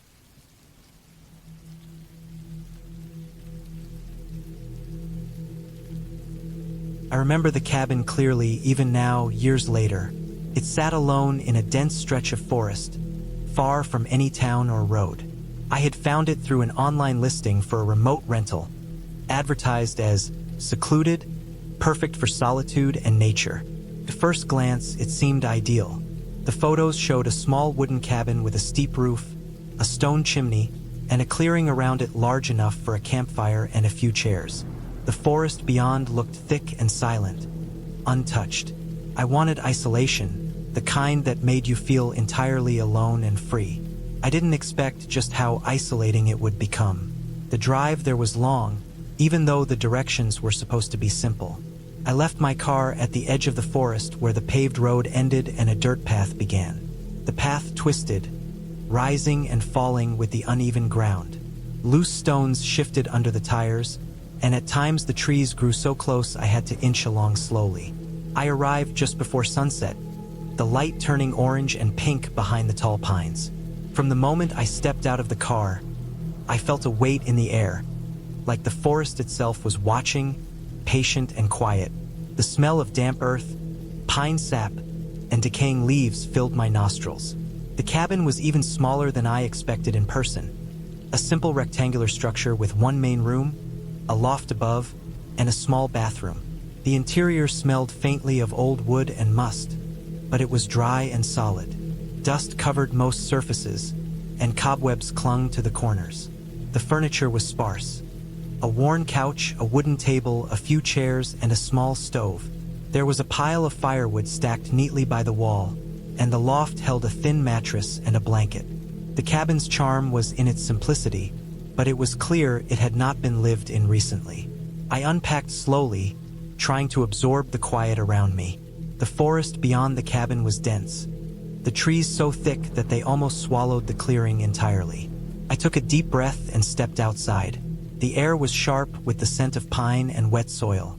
Birds called somewhere deep in the trees, but no squirrels or insects stirred in the immediate area. The silence was thick, almost heavy. I built a small fire outside as the sun dipped below the horizon. The flames cracked and hissed, casting dancing shadows across the cabin walls. At that moment, everything felt peaceful. I sat back on the log I had placed as a chair, the fire warm on my hands, and watched the darkening forest. Night came fast, quicker than I expected, and with it, a cold that sank into my bones. I went inside to light a lantern and prepare for the night. The first night was uneasy. The wind rustled through the trees, and small branches tapped against the cabin walls. Every sound seemed amplified in the silence. I kept the lantern on until I fell asleep, but sleep was light and filled with half-dreams of movement outside, of shadows shifting just beyond the windows. When I woke, the dawn was pale and misty, and the forest seemed even more dense and uninviting in the early light. I spent the first day exploring the clearing and nearby trails. The forest stretched endlessly in every direction. Birds moved through the canopy, but I saw no other animals. Occasionally, I would hear a distant crack of a branch, but it never seemed to come from any path I could see. I reminded myself constantly that I was alone, entirely alone. The isolation was part of why I had come here, but the forest made it feel more intense than I had imagined. By the second day, the quiet had begun to feel heavy, almost oppressive. The cabin, which had seemed quaint and comforting, now felt small and confining. Every noise, the wind, the trees, the creaking of the cabin floor, seemed exaggerated. I tried to distract myself with chores, chopping firewood, cleaning the cabin, organizing the small kitchen. Even these tasks, which I had looked forward to, felt tedious. I realized I was paying attention to every minor sound around me, anticipating something I couldn't identify. That evening, I noticed something strange. While bringing firewood in from the stack, I saw footprints in the damp earth, fresh and human-sized, leading from the forest edge to the cabin. My heart raced. I had been alone since arriving. The footprints were clear in the soft soil, and they seemed recent, not left from days before. I circled the cabin, checking for signs of entry. The windows were closed and unbroken, the door locked, the loft window secure. There was no sign of anyone inside. I tried to convince myself that I had imagined them, that maybe an animal had made marks that looked like footprints. But as I went inside, I felt a tension in my chest I could not shake. The night was long and restless. Every small sound made me tense. Twigs snapping, leaves brushing against each other, the creak of the cabin floor under the wind. Sleep was fitful, interrupted by sudden noises outside that I couldn't explain. The next morning, I decided to leave the cabin for a walk. I needed to see the surroundings in daylight, to reassure myself that no one was close by. I followed a trail that led deeper into the forest. It twisted through thick undergrowth over roots and rocks, and eventually led to a small stream. The water was clear and cold, and for a while, I allowed myself to relax, kneeling to drink and splash my face. I thought about the footprints again, but tried to dismiss them as a random visitor passing by the area. Returning to the cabin, I found another unsettling detail: more footprints. This time, they led directly up to the cabin door and then back into the trees, forming a loop. There was no other sign of anyone present. I inspected the perimeter carefully, looking for disturbances in the forest undergrowth or any signs of a campsite. Nothing. No fire, no trash, no evidence of anyone hiding nearby. Yet the footprints were fresh, unmistakably human. By the third night, unease had settled into a constant, gnawing awareness. I stayed inside the cabin, windows shut, the door locked. I set the fire, but it barely seemed to keep the cold or the tension at bay. I kept a kitchen knife nearby, a basic precaution, but my mind kept spinning with possibilities. Was it a hiker? A hunter? Someone lost? Or something more sinister? The isolation of the cabin made every scenario feel immediate and possible. Sleep did not come easily. Around midnight, I was awakened by a noise outside, a branch snapping, followed by a quiet rustle. I held my breath, straining to hear. The lantern cast long, dancing shadows across the walls, and my eyes scanned every corner. The rustling continued for several minutes, moving slowly around the cabin, never stopping entirely. I stayed still, listening, waiting for whatever it was to reveal itself or leave. Eventually, the sounds faded into silence. I did not sleep for the rest of the night, staying awake until dawn, eyes fixed on the door and windows. The following day, I began to consider my options. The nearest town was miles away on a single, winding forest road. I could drive there, but that meant hiking back to the car and risking contact with whoever or whatever was nearby. I decided to stay calm, keep the cabin secure, and wait for daylight to explore the area further. I reinforced the door as best I could, stacking firewood against it, and checked the windows again. The sun rose and lit the clearing, and the forest seemed less threatening in the light, though the footprints had not vanished. They remained, a silent reminder of the previous night's events. Over the next 2 days, I observed a pattern. The footprints appeared mostly at night, moving close to the cabin but never entering. I could not see anyone during the day, and any attempt to track them led only to more forest and no clear evidence of presence. I realized the person or people were deliberately avoiding contact, moving stealthily. The isolation of the cabin, which had initially felt peaceful, now became a form of psychological pressure. Every sound felt like a warning, every shadow a potential threat. By the 5th night, I was exhausted. My sleep had been minimal, my body tense constantly, my mind restless. I knew I needed to leave soon. I spent the day preparing a plan. Gather my belongings, check the paths carefully, and leave at first light.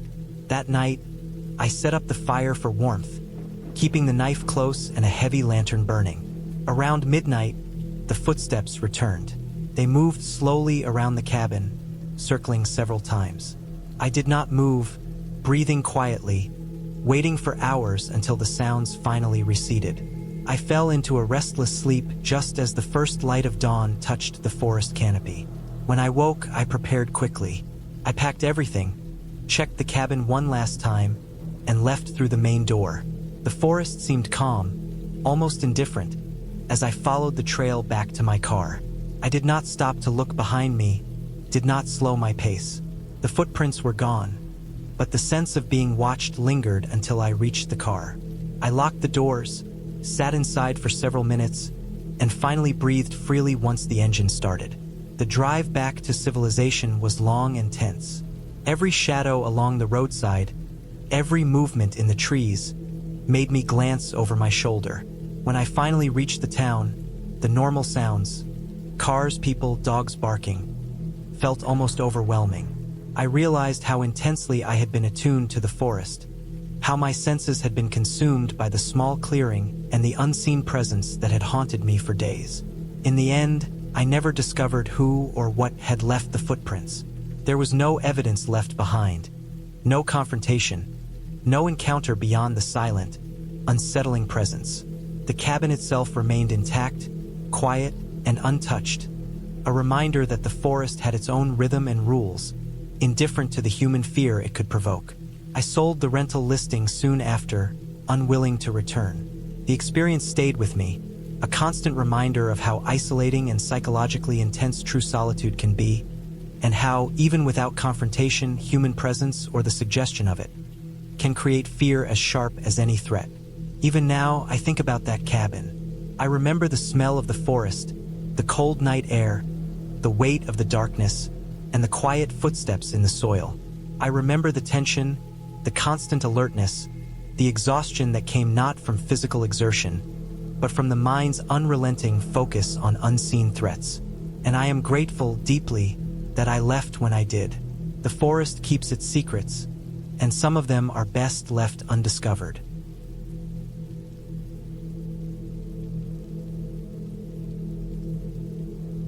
I had been looking forward to this trip for months. The city felt suffocating, filled with constant noise, cars honking, and the endless crowd of people who seemed more interested in their phones than the world around them. My plan was simple: a solo weekend getaway in a small cabin I had rented deep in the forest. The idea was to disconnect entirely. No calls, no emails, no distractions, just me, nature, and silence. The cabin was advertised as secluded, reachable only by a rough dirt road that split off from the main highway and disappeared into a dense thicket of pines and firs. The GPS said it was only a 2-hour drive, but I knew from experience that the last stretch through dirt paths would take at least another hour if I drove carefully. I packed my car the night before with everything I might need: food for 3 days, bottled water, camping gear, blankets, flashlights, batteries, and a small first aid kit. I double-checked the car for spare tires, tools, and other essentials. I left late in the morning, wanting to arrive before dusk to get familiar with the place before night fell. The drive started normally, through the familiar city outskirts, then gradually into rolling hills and stretches of empty farmland. The further I drove, the quieter the surroundings became. Even the occasional passing car felt like a surprise. I passed small, abandoned-looking houses and signs warning of livestock crossings, and then finally the pavement ended abruptly. The dirt road ahead was narrow, uneven, and lined with towering trees that blocked the sun in patches, leaving streaks of shadows across the dusty surface. The GPS recalculated my route a few times, directing me deeper into the forest with no real landmarks to guide me. My car bounced over rocks and potholes, and my hands tightened around the steering wheel. I reminded myself to stay calm and careful. After an hour of careful driving, the cabin appeared. A small wooden structure with faded brown siding and a tin roof, nestled in a clearing surrounded by thick forest. The air smelled of damp soil and pine, rich and heavy. The cabin looked old but well-kept, with stacked firewood to the side and a small porch with a single rocking chair. I parked the car and stepped out, stretching my stiff legs. Silence enveloped me. There were no sounds of distant traffic, no voices, only the wind rustling through the trees and the occasional bird call. I pulled my backpack off the seat and carried it to the door. The cabin's lock turned easily, and I stepped inside. It smelled faintly of wood and dust. There was a small living area with a couch and a wood-burning stove, a kitchen corner with minimal utensils, a table, and a narrow hallway leading to a bedroom and bathroom. It was simple but functional, exactly what I needed. After unpacking my things, I decided to explore the area around the cabin. The clearing extended only about 30 meters before the trees took over, thick and dark. I walked a short distance along the perimeter, observing animal tracks in the dirt. Small deer prints, rabbit holes, and larger, deeper tracks that I couldn't identify immediately. I shrugged off the unease the tracks caused me, convincing myself that it was just wildlife. The sun began to dip, and I returned to the cabin to start a fire. I stacked kindling in the stove, lit it with a match, and listened to the comforting crackle of flames. The room glowed warmly as shadows danced across the walls. As night fell completely, I prepared a simple dinner, feeling content. The woods outside were quiet now, except for the occasional hoot of an owl. I ate slowly, savoring the silence and the warmth of the fire. After cleaning up, I settled on the couch with a blanket, reading a book by the firelight. Around 10 p.m., I noticed a faint rustling outside the cabin. At first, I thought it was the wind, but the sound was deliberate, coming from the tree-line. I froze, listening intently. The rustling stopped, then resumed a few seconds later, moving closer to the edge of the clearing. My heart rate picked up. I told myself it was likely a deer or a raccoon, but the sound didn't match any animal I had encountered before. It was heavier, more deliberate, like something larger moving through the undergrowth. I grabbed a flashlight and stepped onto the porch, shining it toward the sound. The beam cut through the dark, illuminating the trunks of trees, but nothing else. I swept it slowly across the area, feeling my stomach tighten. The tracks I had seen earlier flashed in my mind, the large ones that I couldn't identify. I didn't see anything now, and eventually the rustling stopped. I locked the door behind me and tried to calm down, blaming my imagination. I decided to check the perimeter more thoroughly in the morning, telling myself that a careful inspection would put my mind at ease. I went to bed but didn't sleep well. Every small sound seemed amplified. The creak of the cabin floorboards, the wind brushing the roof, a branch snapping somewhere outside. I kept imagining eyes watching me from the darkness. Around 2 a.m., I woke to the sound of something banging against the cabin wall. It was sharp, deliberate, and powerful enough to rattle the windows. My heart slammed in my chest. I stayed still, straining to hear. The banging came again, this time closer, almost on the porch. I realized it wasn't an animal. There was no logical explanation for how an animal could produce that force against the wooden wall. Repeatedly, fear gripped me. I retrieved the small axe I had brought for emergencies and stayed near the door, breathing quietly, trying not to make a sound. The banging stopped after a few minutes, leaving a heavy silence. I debated leaving immediately, but the nearest town was over an hour away, and I didn't know if someone was actually outside. I felt trapped, isolated, and completely vulnerable. My mind raced, imagining every possible scenario. An intruder, a wild animal, something else I couldn't even identify. I didn't sleep for the rest of the night, gripping the axe and listening to every whisper of sound from the forest. Morning came slowly, gray and overcast. I decided to investigate outside, forcing myself to stay calm. I stepped out with a flashlight and walked carefully around the cabin. The ground was soft from overnight dew. That's when I noticed something that made my stomach drop. Fresh tire tracks on the dirt road leading to the cabin, different from mine. They weren't deep, but they were recent, and the tracks circled around the clearing before disappearing back into the forest. Whoever had come here last night had left without a sound. I checked the area closer to the tree line and found footprints, large and uneven. The prints looked like someone wearing boots, but irregular, like the person had been stumbling or moving stealthily. There were no other signs of anything else. No dropped items, no markings, no signs of a struggle. But the tracks confirmed my fears. I had not been alone. I spent the day inside, barricading the door as best I could with furniture. Every creak of the floor or rustle of leaves outside made me flinch. I didn't leave the cabin except to peek through the windows. By late afternoon, I realized I needed food and water. I grabbed my backpack and slowly moved to the car, checking around for any sign of movement. The forest was quiet, unnervingly quiet. I filled my bottle from the water jug in the car and grabbed the food I had packed. I kept thinking about leaving, but I knew driving off without knowing who or what was around could be dangerous. By evening, the sun disappeared behind the thick canopy, plunging the forest into a gray gloom. I lit the stove and prepared a meager dinner. While eating, I noticed the shadows outside seemed to move differently, almost like someone pacing along the edge of the clearing. My stomach twisted in fear. I grabbed the flashlight and scanned the area again. Nothing. The trees stood still. I felt a creeping realization that whoever or whatever had been here might be observing me now, patient and silent, waiting. I thought about calling the police, but my phone had no signal. I was completely cut off.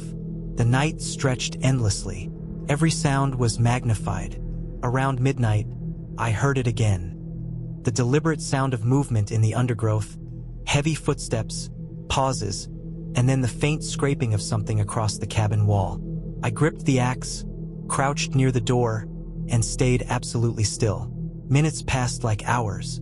Then, unexpectedly, everything went silent. I waited for what felt like forever, then slowly dared to look out the window. The clearing was empty. The trees swayed gently in the wind. No footprints, no tracks, nothing. Morning arrived again, pale and lifeless. I knew I had to leave. I packed everything into the car quickly, leaving the cabin exactly as it was, and double-checked the surrounding forest for any signs of movement. The tire tracks from yesterday were gone, as if whoever had been here had also disappeared.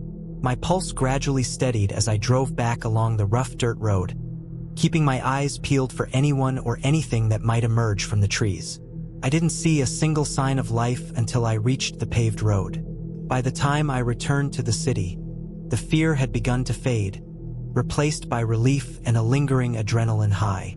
I had survived the experience, intact, unharmed physically, but deeply shaken. I told myself I would never go back to a remote cabin alone, at least not in such isolation. The woods that had once felt inviting now seemed menacing and unknowable. I shared my story with a few friends, who assured me it must have been some kind of lost hiker or hunter. I knew better, though. I had felt eyes watching me, had heard deliberate movements that didn't belong to animals, and had seen tracks that could not have been left by anyone wandering casually.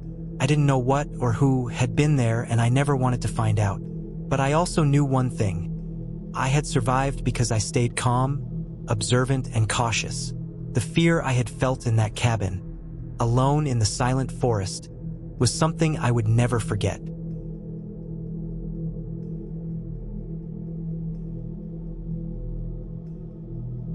I had always thought that getting away from the city, even for a short while, could reset something inside me. Work had been exhausting, and my life had been swallowed up by emails, calls, and the endless pressure of deadlines that never seemed to end. The idea of retreating to a small cabin, surrounded by trees and silence, felt like the only way to breathe. I didn't want people around, and I didn't want the internet. I wanted isolation and quiet. That was how I ended up driving down a narrow, winding road into the mountains late in the afternoon, the sun already beginning to fall behind the thick ridges. The cabin was tucked away in a dense forest, the kind of place you only reach if you know exactly where you're going. The last stretch of road was dirt, full of potholes and covered with fallen leaves that rustled under the tires. My car bounced over the uneven ground, and I could feel the tension in my back from sitting too long. I had planned this trip carefully, and I had packed light, bringing only what I could carry myself, mostly food, water, and a small first aid kit. I didn't bring anything extravagant because I wanted to feel like I had left the world behind. The cabin came into view just as the light began to fade. It was small, made of dark, weathered wood, with a chimney that looked as if it had been used only occasionally. Smoke was rising from it, which surprised me at first, until I realized the caretaker must have left a small fire burning to keep the place warm. The windows were dusty and a little fogged from the heat, but they allowed me to see inside. The interior looked simple but functional, with a small kitchen area, a wood stove, a couple of chairs, and a bed with a thick, old quilt. There was also a small stack of firewood, enough to last several days. I parked the car and stepped out, taking a deep breath of the cool, earthy mountain air. It smelled of pine and damp soil, and it made my chest feel lighter, as though the forest itself was clearing away some of the tension I had been carrying. I grabbed my backpack and walked to the cabin. As I stepped inside, the warmth from the fire hit me. It wasn't a strong heat, just enough to push back the evening chill. I set my things down, checked the fire, and started to unpack a little, arranging my food and water so that I wouldn't have to rummage through the bag later. Even though it was late, I decided to take a walk around the cabin to get my bearings. The forest was dense, and the light was fading fast. The trees stood close together, their trunks thick and gnarled, the kind that had probably been here for decades. I could hear the faint rustle of animals moving through the underbrush, the occasional snap of a branch underfoot, and the wind brushing against the leaves. Everything felt alive and quiet at the same time. There was no one else for miles, and I felt a strange sense of vulnerability mixed with exhilaration. When I returned to the cabin, night had fully settled. The darkness outside was thick, almost tangible. I lit the lantern I had brought, not trusting the fire alone, and settled by the stove with a bottle of water. I made a small dinner, simple food that didn't need cooking, and sat staring into the flames, feeling the isolation sink in. It wasn't scary yet, not really. It was peaceful, but I could feel that tension in my chest starting to grow, a sort of tightness that only appears when the quiet becomes too complete. Sleep came slowly. The cabin creaked in the night, wood expanding and contracting as it cooled. Outside, the wind picked up, causing the trees to sway and groan. Occasionally, I thought I heard something else. A snap of a branch closer than it should have been, a soft shuffle that didn't sound like the wind. I tried to ignore it, telling myself that it was probably a deer or some other animal. Eventually, exhaustion took over, and I fell asleep, though every time I shifted in bed, the sounds outside seemed to get louder. I woke in the middle of the night, sweating slightly despite the cool air. The wind had become stronger, rattling the cabin windows and whistling through the cracks in the walls. I sat up and listened. At first, all I heard was the wind, the occasional snapping of a distant branch, and the soft sighs of the cabin. Then I noticed something else. A rhythm, deliberate and careful, almost like footsteps. Slow, measured, walking around the cabin. I froze. My mind told me it couldn't be anyone. The nearest cabin or road was miles away. Yet the sound was unmistakable. It was soft but real. I didn't move for what felt like minutes, listening to the rhythm of those footsteps outside. My heart was pounding. I could feel it in my ears, thumping in sync with the slow steps. I wanted to call out, but the words caught in my throat. I didn't want to make a noise because maybe, if whoever or whatever it was knew I was awake, it would come closer. I told myself again and again that it was an animal, that humans didn't just wander in the woods at night without reason. But instinct told me something was off. The steps were too careful, too deliberate. I grabbed a small hatchet I had brought in my bag for emergencies and held it close. Sitting in the corner of the cabin near the stove, away from the windows. The footsteps stopped. I could hear my own breathing, loud and uneven. Then silence. Absolute silence. Not a rustle, not a groan of the wind. Nothing. My mind raced. Maybe it was gone. Maybe it had just been my imagination. But the tightness in my chest didn't ease, and I stayed awake for hours, listening to every little sound, every creak and whisper from the forest outside.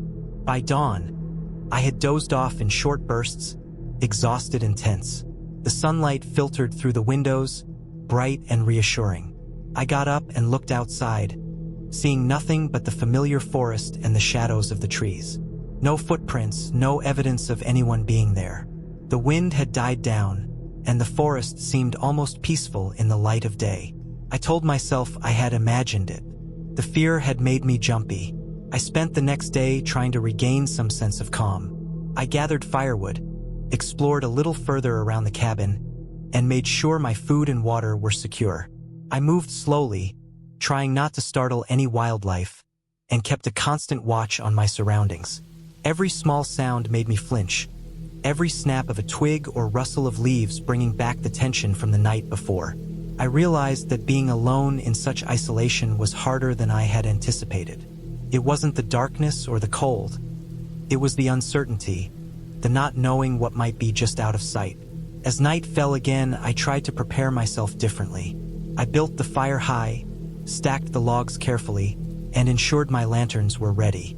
I placed the hatchet and a small hunting knife within reach, checking every window and door to make sure they were secure. Still, as the night grew darker, the feeling of being watched returned. I could see shadows moving at the edge of my firelight, shapes shifting between trees. I told myself it was my mind playing tricks, but there was a feeling there, tangible, that someone or something was out there. Hours passed with no sound, no movement beyond the occasional distant rustle. My nerves were frayed. I sat, frozen, holding the hatchet, staring into the darkness. Suddenly, there was a sound at the cabin door, a soft, deliberate tap, like something testing the wood. My heart jumped into my throat. I froze, listening. The tap came again, slow and measured.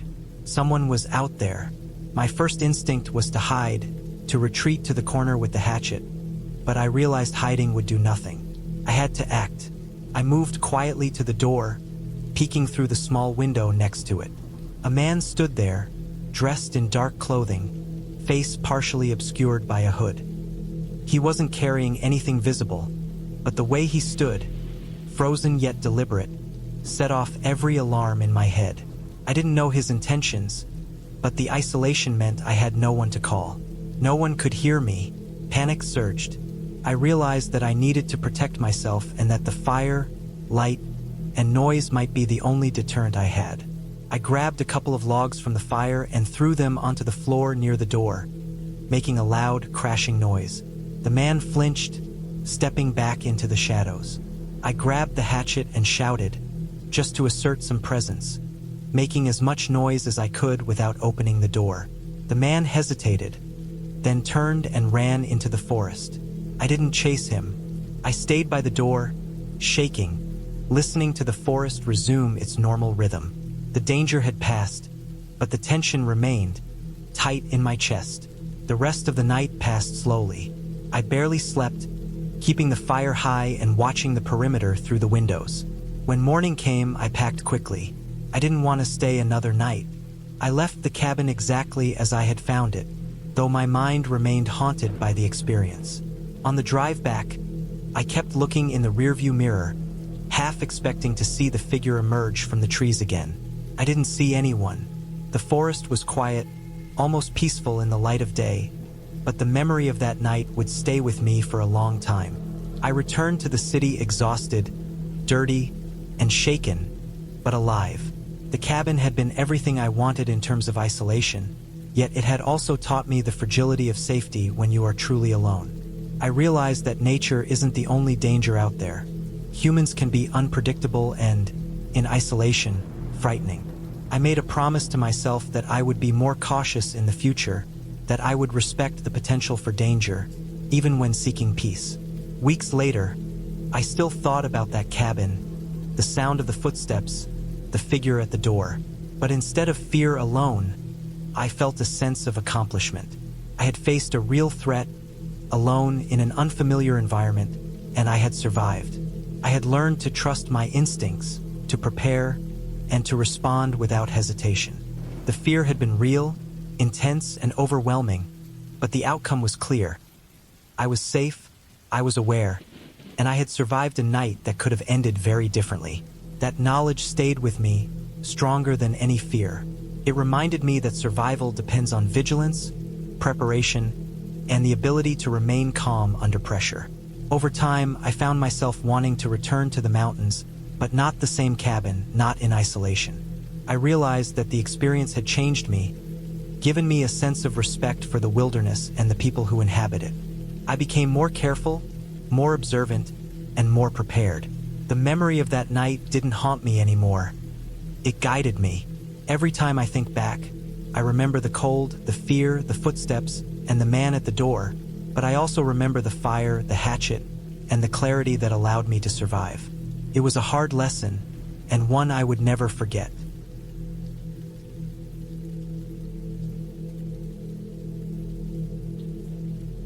I had been planning this trip for months.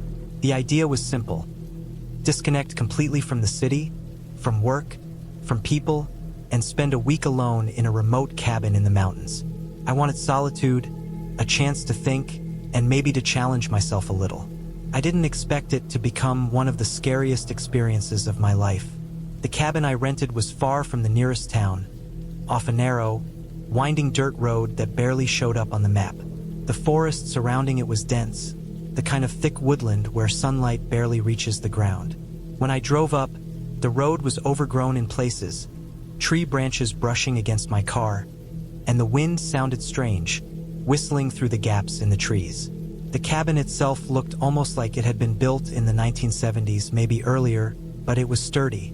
A simple wooden structure, with dark-stained walls, small windows, and a tin roof.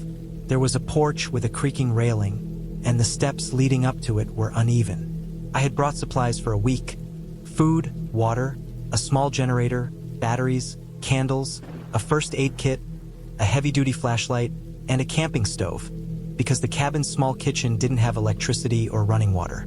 I had checked, the generator worked, and there was a wood stove inside for heating. The first night was uneventful. I lit a fire in the stove, ate a simple meal, and watched the flames flicker. The forest was quiet, mostly, except for the occasional rustle of leaves or snap of a branch. I told myself it was just wildlife. There was no internet, no phone signal, and I felt the first wave of isolation hit me. It was peaceful at first, almost meditative, until I noticed how dark it became outside the windows. Without streetlights or the moon high above, the woods around the cabin were pitch black. It was a darkness so thick it seemed to press against the walls, making the cabin feel smaller, tighter. I felt a little uneasy but shrugged it off, telling myself it was just the first night. The second day, I decided to explore the area. I wanted to know what was nearby in case of an emergency. I walked along a narrow trail that led deeper into the woods. The forest was dense. The trees towered above, branches tangled, leaves forming a heavy canopy.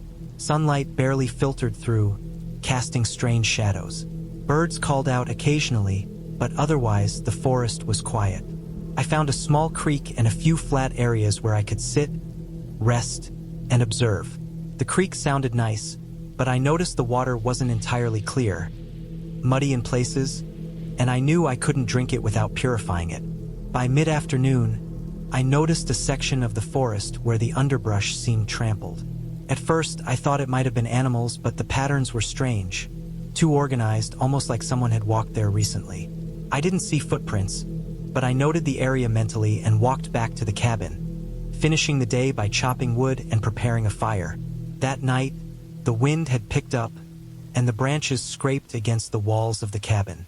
I tried to sleep, but every sound, the tapping of branches, the occasional distant animal cry, the groaning of the cabin's wooden frame, made me tense.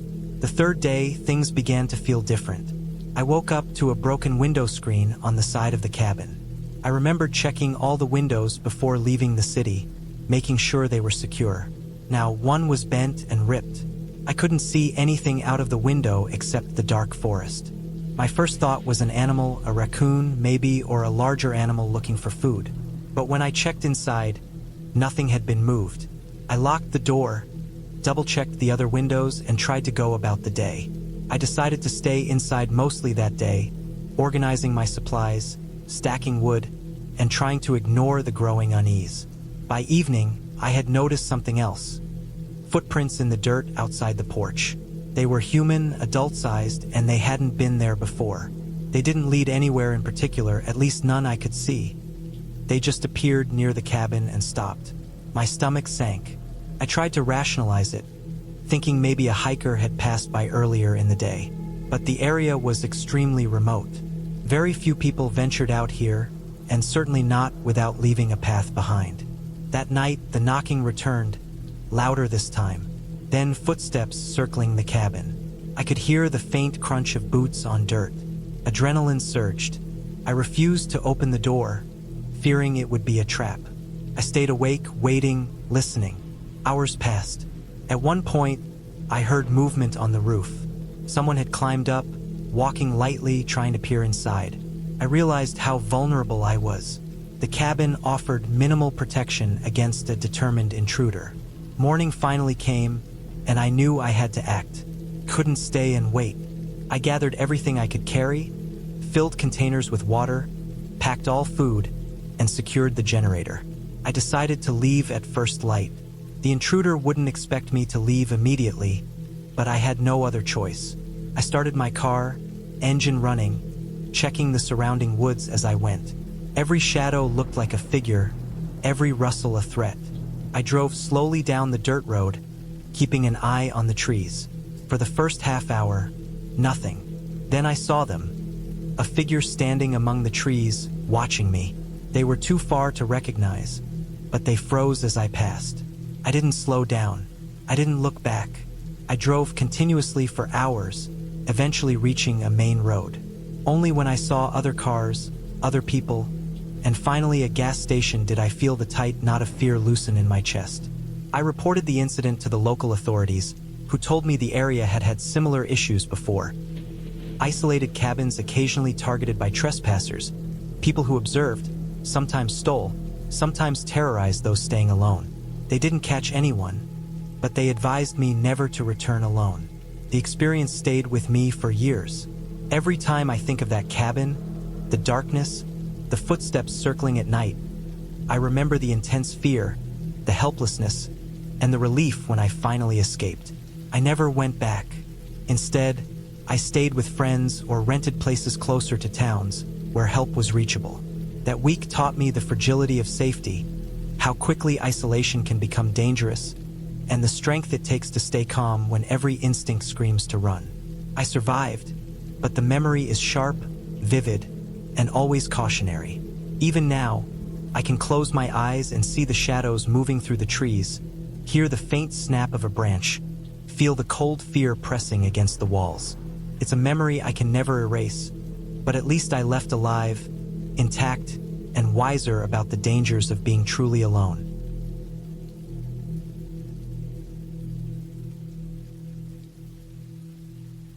I had been looking forward to this trip for months. The idea of spending a week alone in a remote cabin deep in the mountains felt like a relief from the constant noise of life in the city. My work had become relentless, with emails, meetings, and constant expectations piling on top of each other until I felt like I couldn't breathe. I had read about a small cabin tucked away on the side of a narrow mountain road, far from towns, far from people, far from anything that resembled civilization.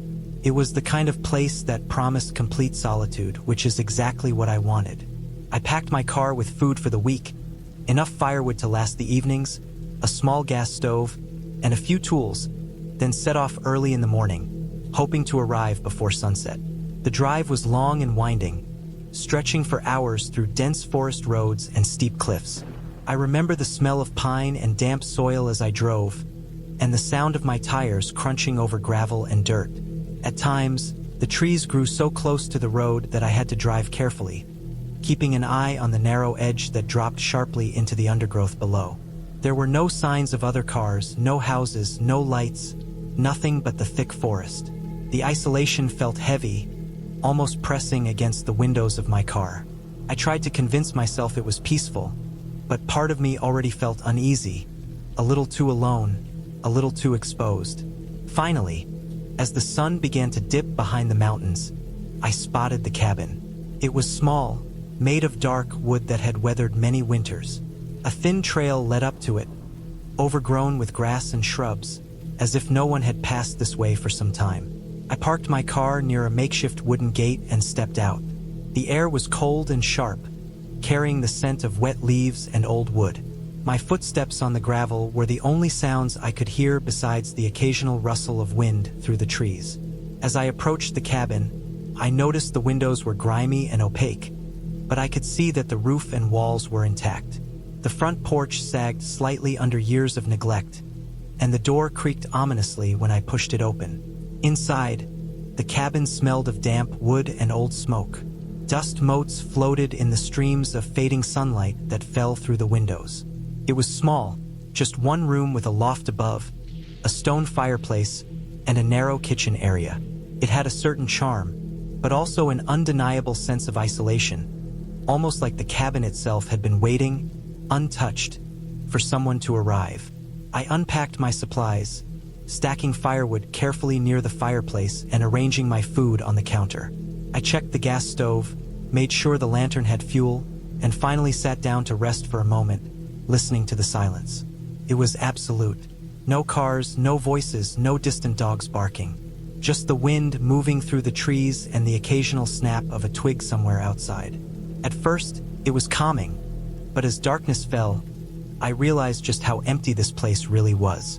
The light from my lantern barely reached the far corners of the room, and every shadow seemed to stretch longer and darker as the night deepened.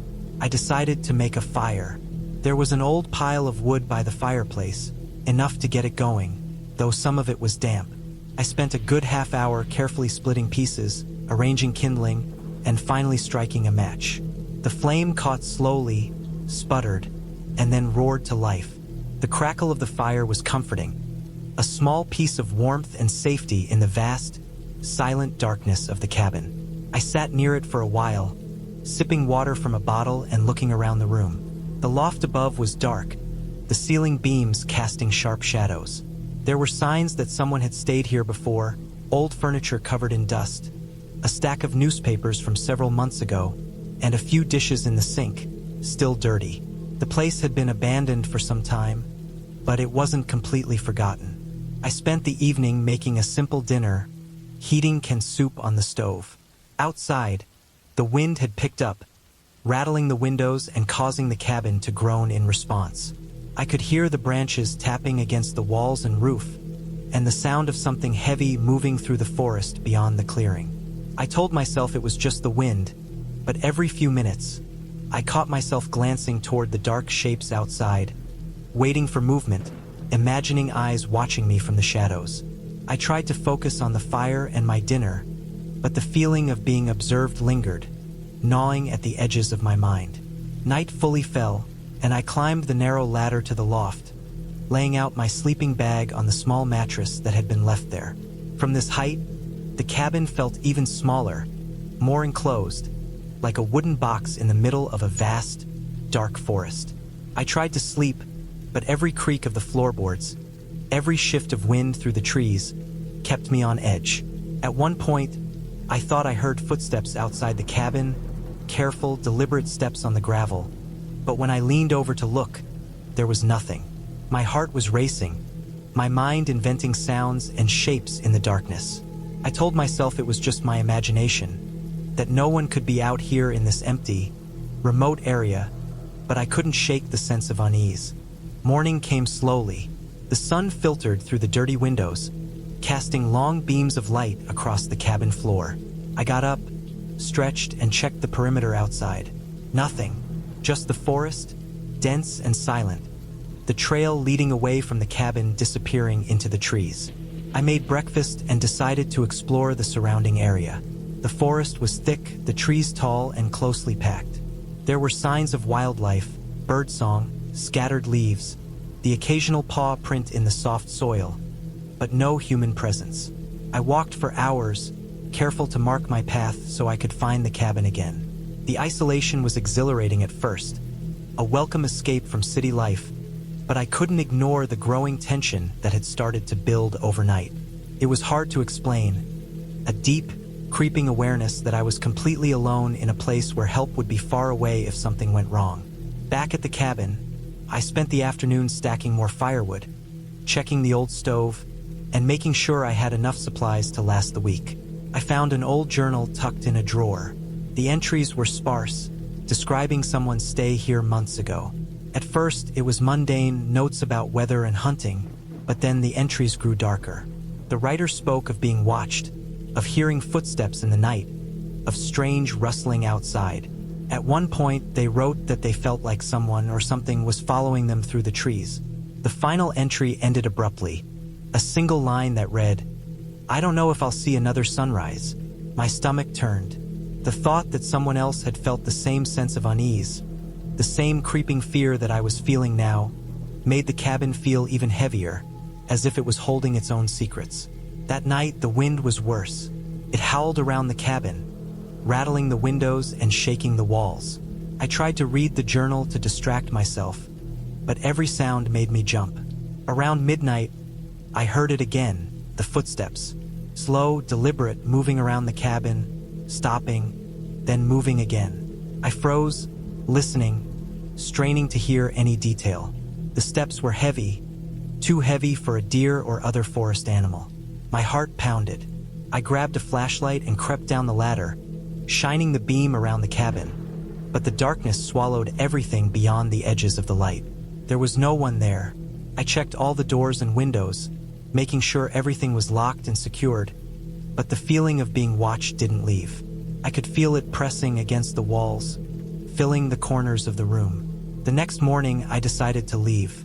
The isolation, the fear, and the sense of being watched were too much. I packed my things quickly, not wanting to spend another night in the cabin. As I loaded my car, I noticed something I hadn't seen before. A set of footprints in the dirt trail leading to the cabin. They were large, human-shaped, and fresh. They stopped right at the edge of the clearing and didn't continue into the forest. I froze, realizing that someone had been here last night. Someone had been outside while I slept, watching. My hands trembled as I climbed into the car and started the engine. I looked back once, scanning the forest for movement, but all I saw were trees swaying in the wind, shadows shifting as the morning light fell over them. The drive down the mountain felt endless. I kept checking the rearview mirror, half expecting to see someone following me, but there was nothing. The silence of the forest behind me pressed on my mind, leaving a lingering sense of fear that I knew I would carry for a long time. When I finally reached the main road, I felt a wave of relief so intense that it made me dizzy. There were other cars, other people, sounds of life returning. The tension that had gripped me for the past 2 days began to ease, but the memory of the footprints, the sounds, and the oppressive weight of the cabin stayed with me. I knew I would never return there, and that the cabin, with its empty walls and hidden corners, would remain a place that held more than just old wood and dust. In the weeks that followed, I tried to rationalize what had happened. Perhaps it was another hiker, someone who had been staying nearby without my knowledge. Maybe it was just my imagination amplifying ordinary sounds in the night. But I never found any explanation that fully satisfied me. I had left the cabin behind, but the feeling of being watched, the knowledge that someone had been so close and invisible, remained vivid. I realized that the forest doesn't care about human fears. It doesn't respond to logic or reason. It simply exists, and sometimes, if you're alone long enough, it makes you realize just how small and exposed you are. The experience left me shaken, but also strangely grateful. It reminded me of the fragility of safety and the unseen presence of others in a world that seems empty. I never returned, but the memory of the cabin, the footprints, and the long, silent nights stayed with me. A lesson in caution and awareness, one I would carry for the rest of my life.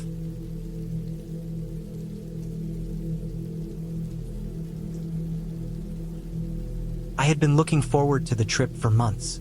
The city had worn me down in ways I didn't fully understand until I stood in the middle of my small apartment, surrounded by papers and the endless hum of traffic outside my window.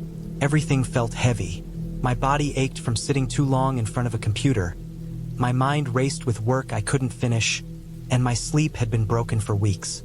I knew I needed to get away, to find a quiet place where the world could not reach me. That's why I had chosen a cabin deep in the forest, far from roads, far from people, far from anything that reminded me of my life in the city. I rented it through a small website that specialized in off-grid properties. The cabin had no Wi-Fi and only basic electricity. It was described as rustic, private, and surrounded by hundreds of acres of untouched forest. Pictures showed a small wooden building with a stone chimney, a porch that wrapped around the front, and a little creek running nearby. The isolation was exactly what I wanted. I packed what I thought I needed: warm clothes, food that would last for days, a small camping stove, and a few basic tools. I also brought a large flashlight, extra batteries, and a first aid kit. My parents had always been cautious, and I remembered their advice clearly. Never go into the woods alone without proper preparation. I tried to convince myself I was ready. I had been in the city alone for years. How different could this be? I left early in the morning, the air crisp and biting, the sun just beginning to rise over the horizon. My car was packed and heavy, but the drive was beautiful. The further I went from the city, the quieter it became. The streets turned into country roads, and the roads became narrow dirt paths that wound through tall, dense trees. I passed the last house about an hour before I reached the cabin, a lonely farmhouse that seemed to be the only sign of civilization for miles. When I finally arrived, the sight of the cabin took my breath away. It was exactly as I had imagined, tucked between two steep hills, the forest stretching endlessly behind it. The creek ran quietly past the porch, the sound faint but soothing. I parked my car, got out, and took a deep breath. The air smelled different here, cleaner, colder, almost sharp. It felt alive. I could feel the tension in my shoulders begin to ease. The cabin itself was small but sturdy. Inside, it smelled of wood and damp earth, and a layer of dust covered the surfaces, indicating no one had been here for a while. I started by unpacking, arranging my supplies, and making a fire in the fireplace. The small living space had one main room with a simple bed, a kitchenette, and a small bathroom. A single window looked out onto the forest, letting in soft light. I opened it to listen to the sounds outside, the creek, the wind in the trees, and the occasional bird call. Everything seemed peaceful, almost too peaceful. I kept telling myself it was exactly what I wanted. Alone, quiet, safe. The first night was serene. I ate a simple meal by the fire, watched the flames flicker, and felt the weight of the city slowly slip away. When I went to bed, I listened to the creek, the wind, and the occasional snapping of twigs outside. I tried to sleep, but the unfamiliar sounds kept me awake longer than usual. Still, I felt comforted knowing I was surrounded by nature. By the time I finally drifted off, I told myself the first night alone in the cabin had been a success. The next morning, I woke early. I made coffee, looked out the window at the sunlight filtering through the trees, and planned my day. I wanted to explore the surrounding forest, to get a feel for the terrain and the trails. I packed a small bag with water, food, my flashlight, and a map I had printed from online sources. I told myself I would be careful. I had read stories about hikers getting lost in the woods, and I did not want that to happen to me. The forest was dense, and even on maps, paths were only vaguely marked. I walked slowly, paying attention to landmarks and the path I was taking. The forest was beautiful but imposing, the trees tall and old, their trunks thick and covered in moss. The ground was uneven, and I stumbled more than once over roots and rocks. It was peaceful, but there was an underlying tension I could not shake. The isolation, which had felt comforting in the cabin, now felt heavier. Every sound, the crack of a branch, the rustle of leaves, made me pause and look around. I kept telling myself it was just animals, the wind, nothing more. But a small part of my mind could not stop imagining someone else walking nearby, hidden from view. I spent the day exploring, marking spots on my map, and taking photos. By late afternoon, I returned to the cabin, exhausted but satisfied. I made dinner, ate by the fire, and settled in for another night. This time, I paid more attention to the sounds outside. The wind had picked up, and the forest seemed alive in a different way. The branches scratched against the roof and the windows. Somewhere in the distance, a deer ran, its hooves breaking the silence. I went to bed earlier than the night before, hoping to rest well. But sleep did not come easily. I kept hearing noises outside, small movements, but nothing I could identify. My heart would beat faster each time I heard something. Eventually, I fell asleep, but my dreams were restless, filled with shadows and footsteps I could not place. The next day, I decided to explore further, heading deeper into the forest than I had before. The trails became narrower, less distinct, and I relied more on the map and the sun's position to navigate. I saw tracks, animal tracks mostly, deer, maybe a coyote, but no sign of people. The isolation was almost complete. It was thrilling in a way, but also nerve-wracking. I noticed that the further I went, the more I felt like I was being watched, even though I knew logically it was impossible. My mind played tricks on me. Twigs snapped in ways that seemed deliberate. Shadows moved in my peripheral vision. I kept reminding myself I was alone, and that the forest was full of noises. Still, I could not shake the feeling that someone, or something, was following me. I picked up my pace, heading back to the cabin, my legs burning from the hike. When I returned, I noticed something unusual. The door to the cabin, which I was certain I had locked, was slightly ajar. My heart skipped. I approached cautiously, my flashlight in hand. Nothing had been stolen. Nothing seemed out of place inside, but the sense of violation lingered. Someone had been here while I was gone. I searched the perimeter of the cabin, looking for footprints, tire tracks, anything that would indicate who or what had entered. The ground was soft from a recent rain, and I saw marks leading away from the cabin, disappearing into the trees. I felt my chest tighten. The isolation I had craved now felt dangerous. The forest, once comforting, felt like a trap. I decided I could not stay the night after that.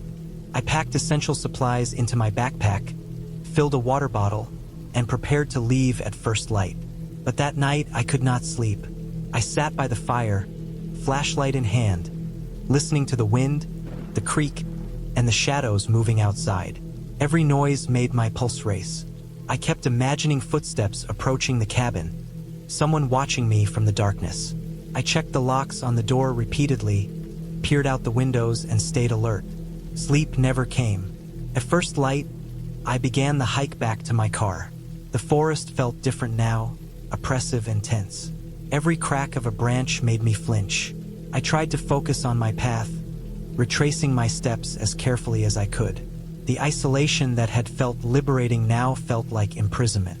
I moved quickly, keeping my eyes on the path and scanning for any movement. Hours passed. I grew tired, my legs sore, my back aching from the heavy backpack. I told myself to keep going, that the cabin was behind me, that safety was ahead. Eventually, I saw the dirt road, and a sense of relief washed over me. Civilization was near, and I could finally feel the weight of the forest lift from my shoulders. When I reached my car, I collapsed into the seat, exhausted and shaking. I looked back at the trail disappearing into the trees, feeling a mix of anger, fear, and relief. I had wanted isolation and adventure, but the reality had been stark and terrifying. I drove away slowly, constantly glancing in the rearview mirror. The forest seemed endless behind me. By the time I reached the last house on the country road, I felt safe enough to breathe normally. I realized then that the wilderness, while beautiful and freeing, could also be unforgiving and dangerous. The experience had changed me, taught me the limits of my confidence, and the importance of preparation and caution. I returned home the next day, physically unharmed but mentally drained. I unpacked my things slowly, feeling a strange mixture of relief and disappointment. The cabin had been everything I had imagined, but the experience had shown me a side of isolation I had not anticipated. It had been real, raw, and frightening, but I had survived, and I had learned. In the end, I knew I would remember the trip forever, not as a peaceful escape, but as a vivid lesson in the unpredictable nature of solitude and the forest. Over the following weeks, I found myself thinking about the trip constantly. I researched safety tips, read stories of hikers and campers, and even studied survival techniques. The experience left me more cautious, more aware of my surroundings, and more appreciative of the comforts of safety and society. I realized I had been lucky. The forest could have been far more dangerous, and the trespasser at the cabin could have meant real harm. But I had made it out, intact, and that knowledge brought a deep sense of relief and gratitude. I had wanted solitude and challenge, and I had received both. The ending, I decided, was clear. I had survived, learned, and returned stronger, wiser, and more grounded than I had been before the trip.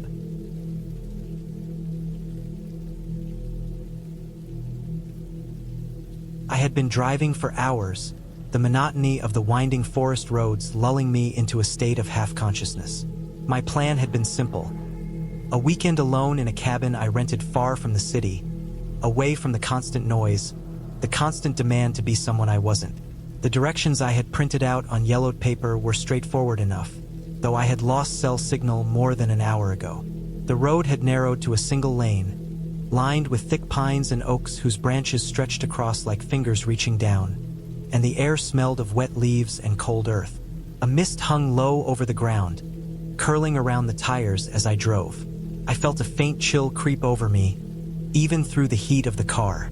The cabin appeared after a final bend in the road, almost like it had been waiting there, tucked into the trees, its dark wood blending with the forest around it.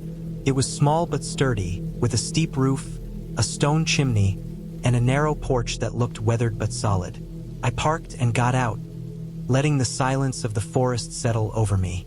The only sounds were the occasional rustle of a bird or the distant drip of water from leaves after the earlier rain. The air smelled faintly of moss and smoke from the chimney of a cabin I could just barely see through the trees in the distance. Inside, the cabin was colder than I expected. The air smelled faintly of damp wood and old dust. The floorboards creaked under my weight as I moved from room to room.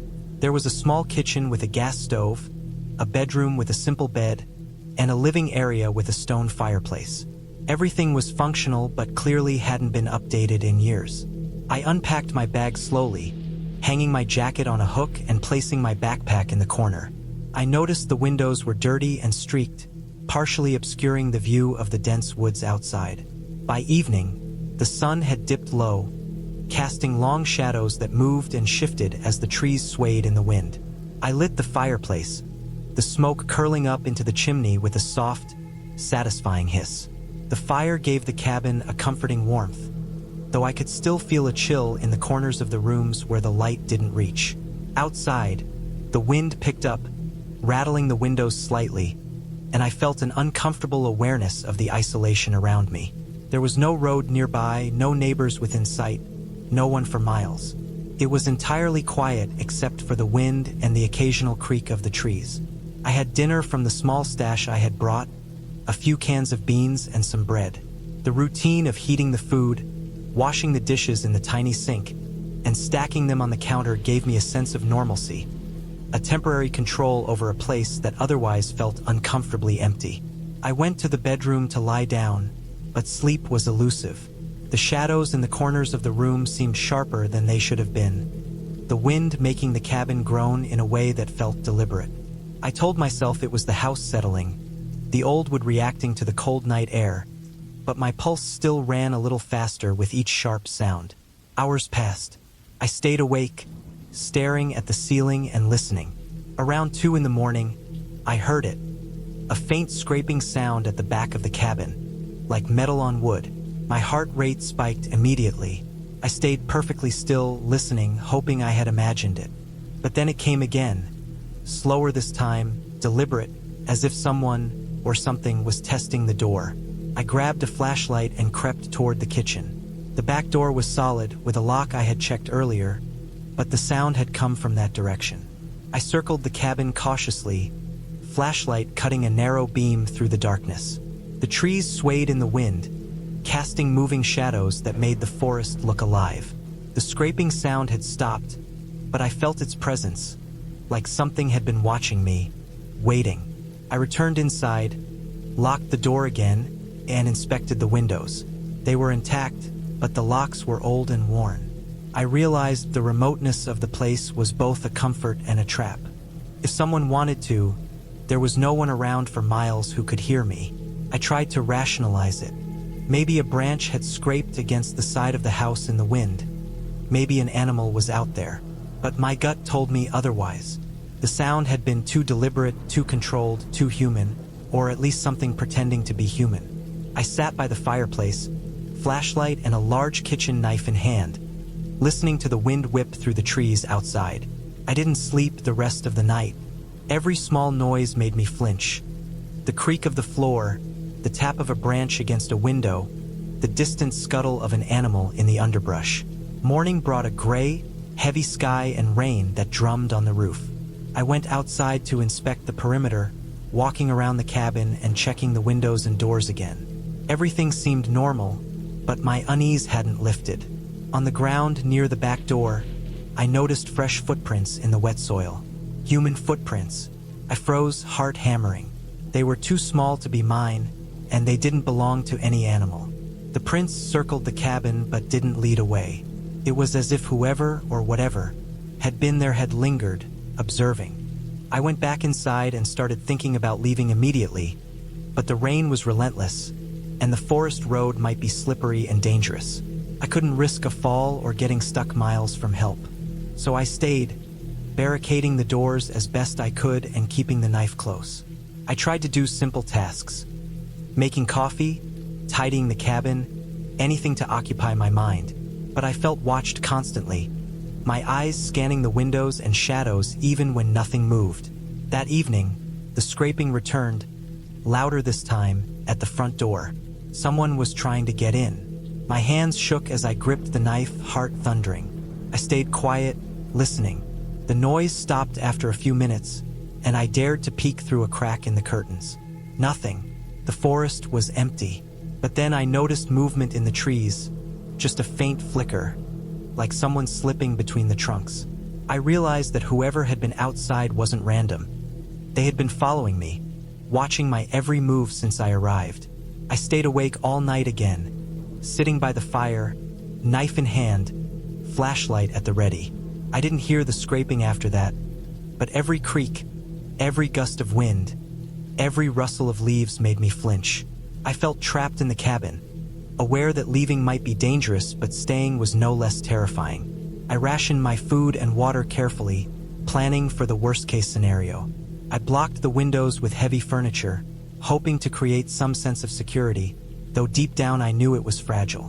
Days passed. I didn't see anyone, but the signs remained. Footprints around the cabin. Items I had left slightly moved. Small disturbances that indicated someone had been inside while I was asleep or distracted. I learned to sleep in short bursts, waking every hour to check the doors and windows. I kept a fire burning constantly, both for warmth and as a signal, a line of light that would make intrusion harder. My nerves were frayed, and my body ached from lack of proper sleep, but the cabin remained my only safe space. On the fourth day, I decided I couldn't stay anymore. I waited for a break in the rain and daylight, packed my bag quickly, and planned my escape. I left through the back, keeping low and moving slowly, scanning the forest for movement. The footprints I had seen before seemed to be gone, but I moved cautiously, assuming someone could be following. The road was muddy and slick, but I kept moving, knowing that staying was no longer an option. After nearly an hour of careful walking, I reached my car. I got inside, locked the doors, and sat trembling for a moment, listening to the wind and rain. Everything seemed quiet. I started the engine and drove slowly, eyes scanning the woods constantly. For miles, I didn't see anything, but the sense of being watched never left me. When I finally reached the main road, I allowed myself to accelerate, leaving the forest behind. Back in the city, the normal sounds and lights felt overwhelming but comforting. I reported the incident to the local authorities, though they didn't seem surprised. The cabin was in a remote area, and trespassing was common. They assured me they would check the property, but I never returned. I stayed away from isolated cabins, careful about the signs of danger and the unknown people who might lurk in the shadows. The experience left me wary, but also strangely stronger. I had survived by staying alert, by trusting my instincts, and by refusing to panic. The fear had been real, but it had also taught me something crucial about vigilance, preparation, and the quiet danger of being alone in the wrong place. Even months later, I couldn't drive past forested roads without tension creeping into my chest. The memory of those nights in the cabin, of the footprints circling the building, of the scraping at the doors, stayed with me. But I had also learned that fear could be faced, controlled, and survived. And though I would never step foot in that cabin again, I knew I could endure something far worse than the isolation, the rain, and the uncertainty I had faced there.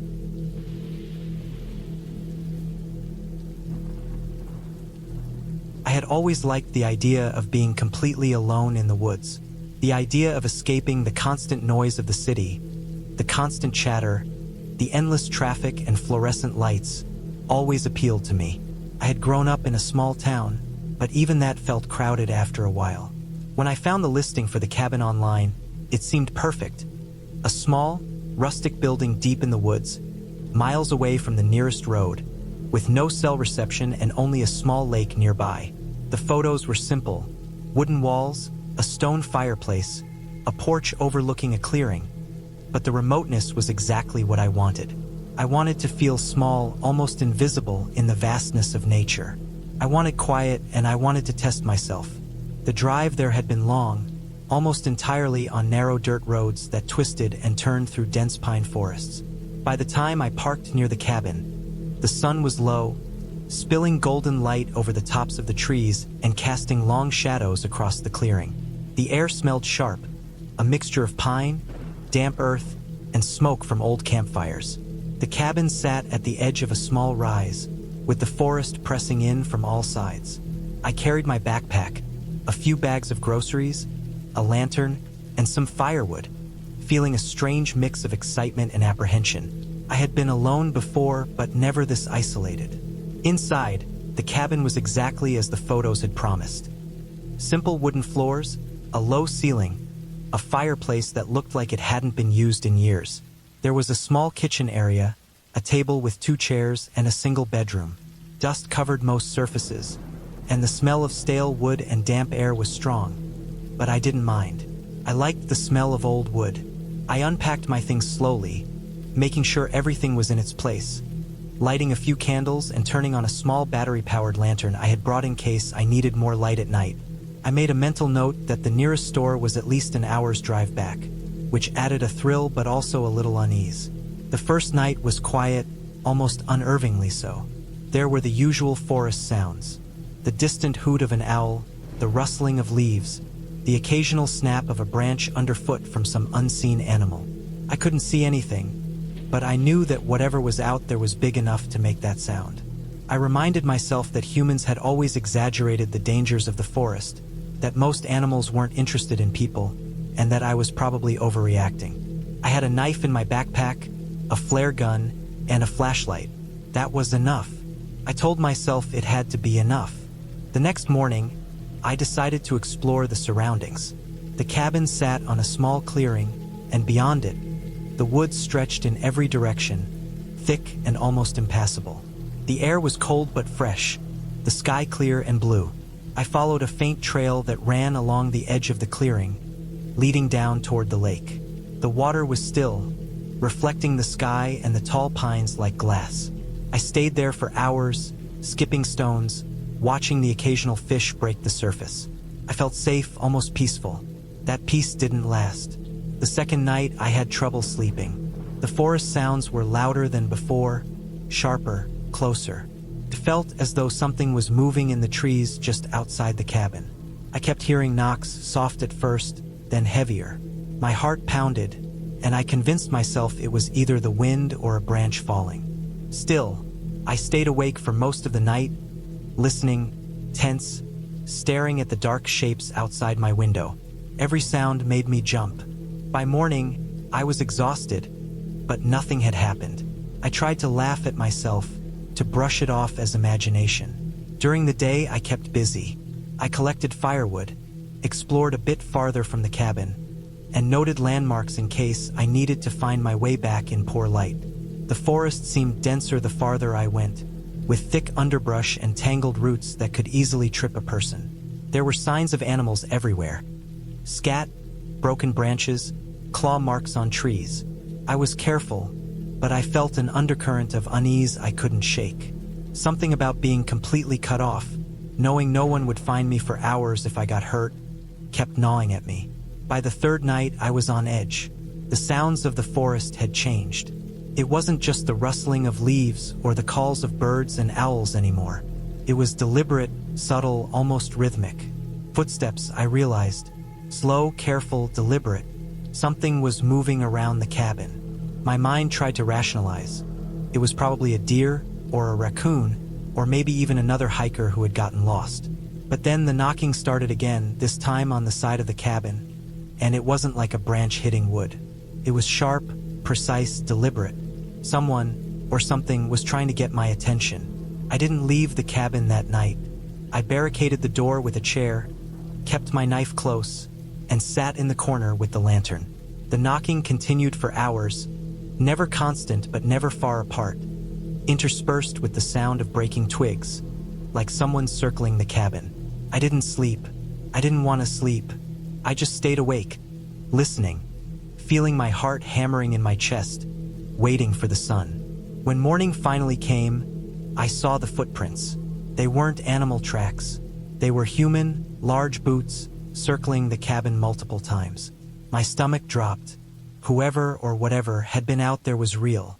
My first thought was to pack up and leave, but the road was long, and I didn't want to draw attention. I needed a plan. I decided to stay calm, to keep track of anything unusual, and to make sure I was ready to defend myself if necessary.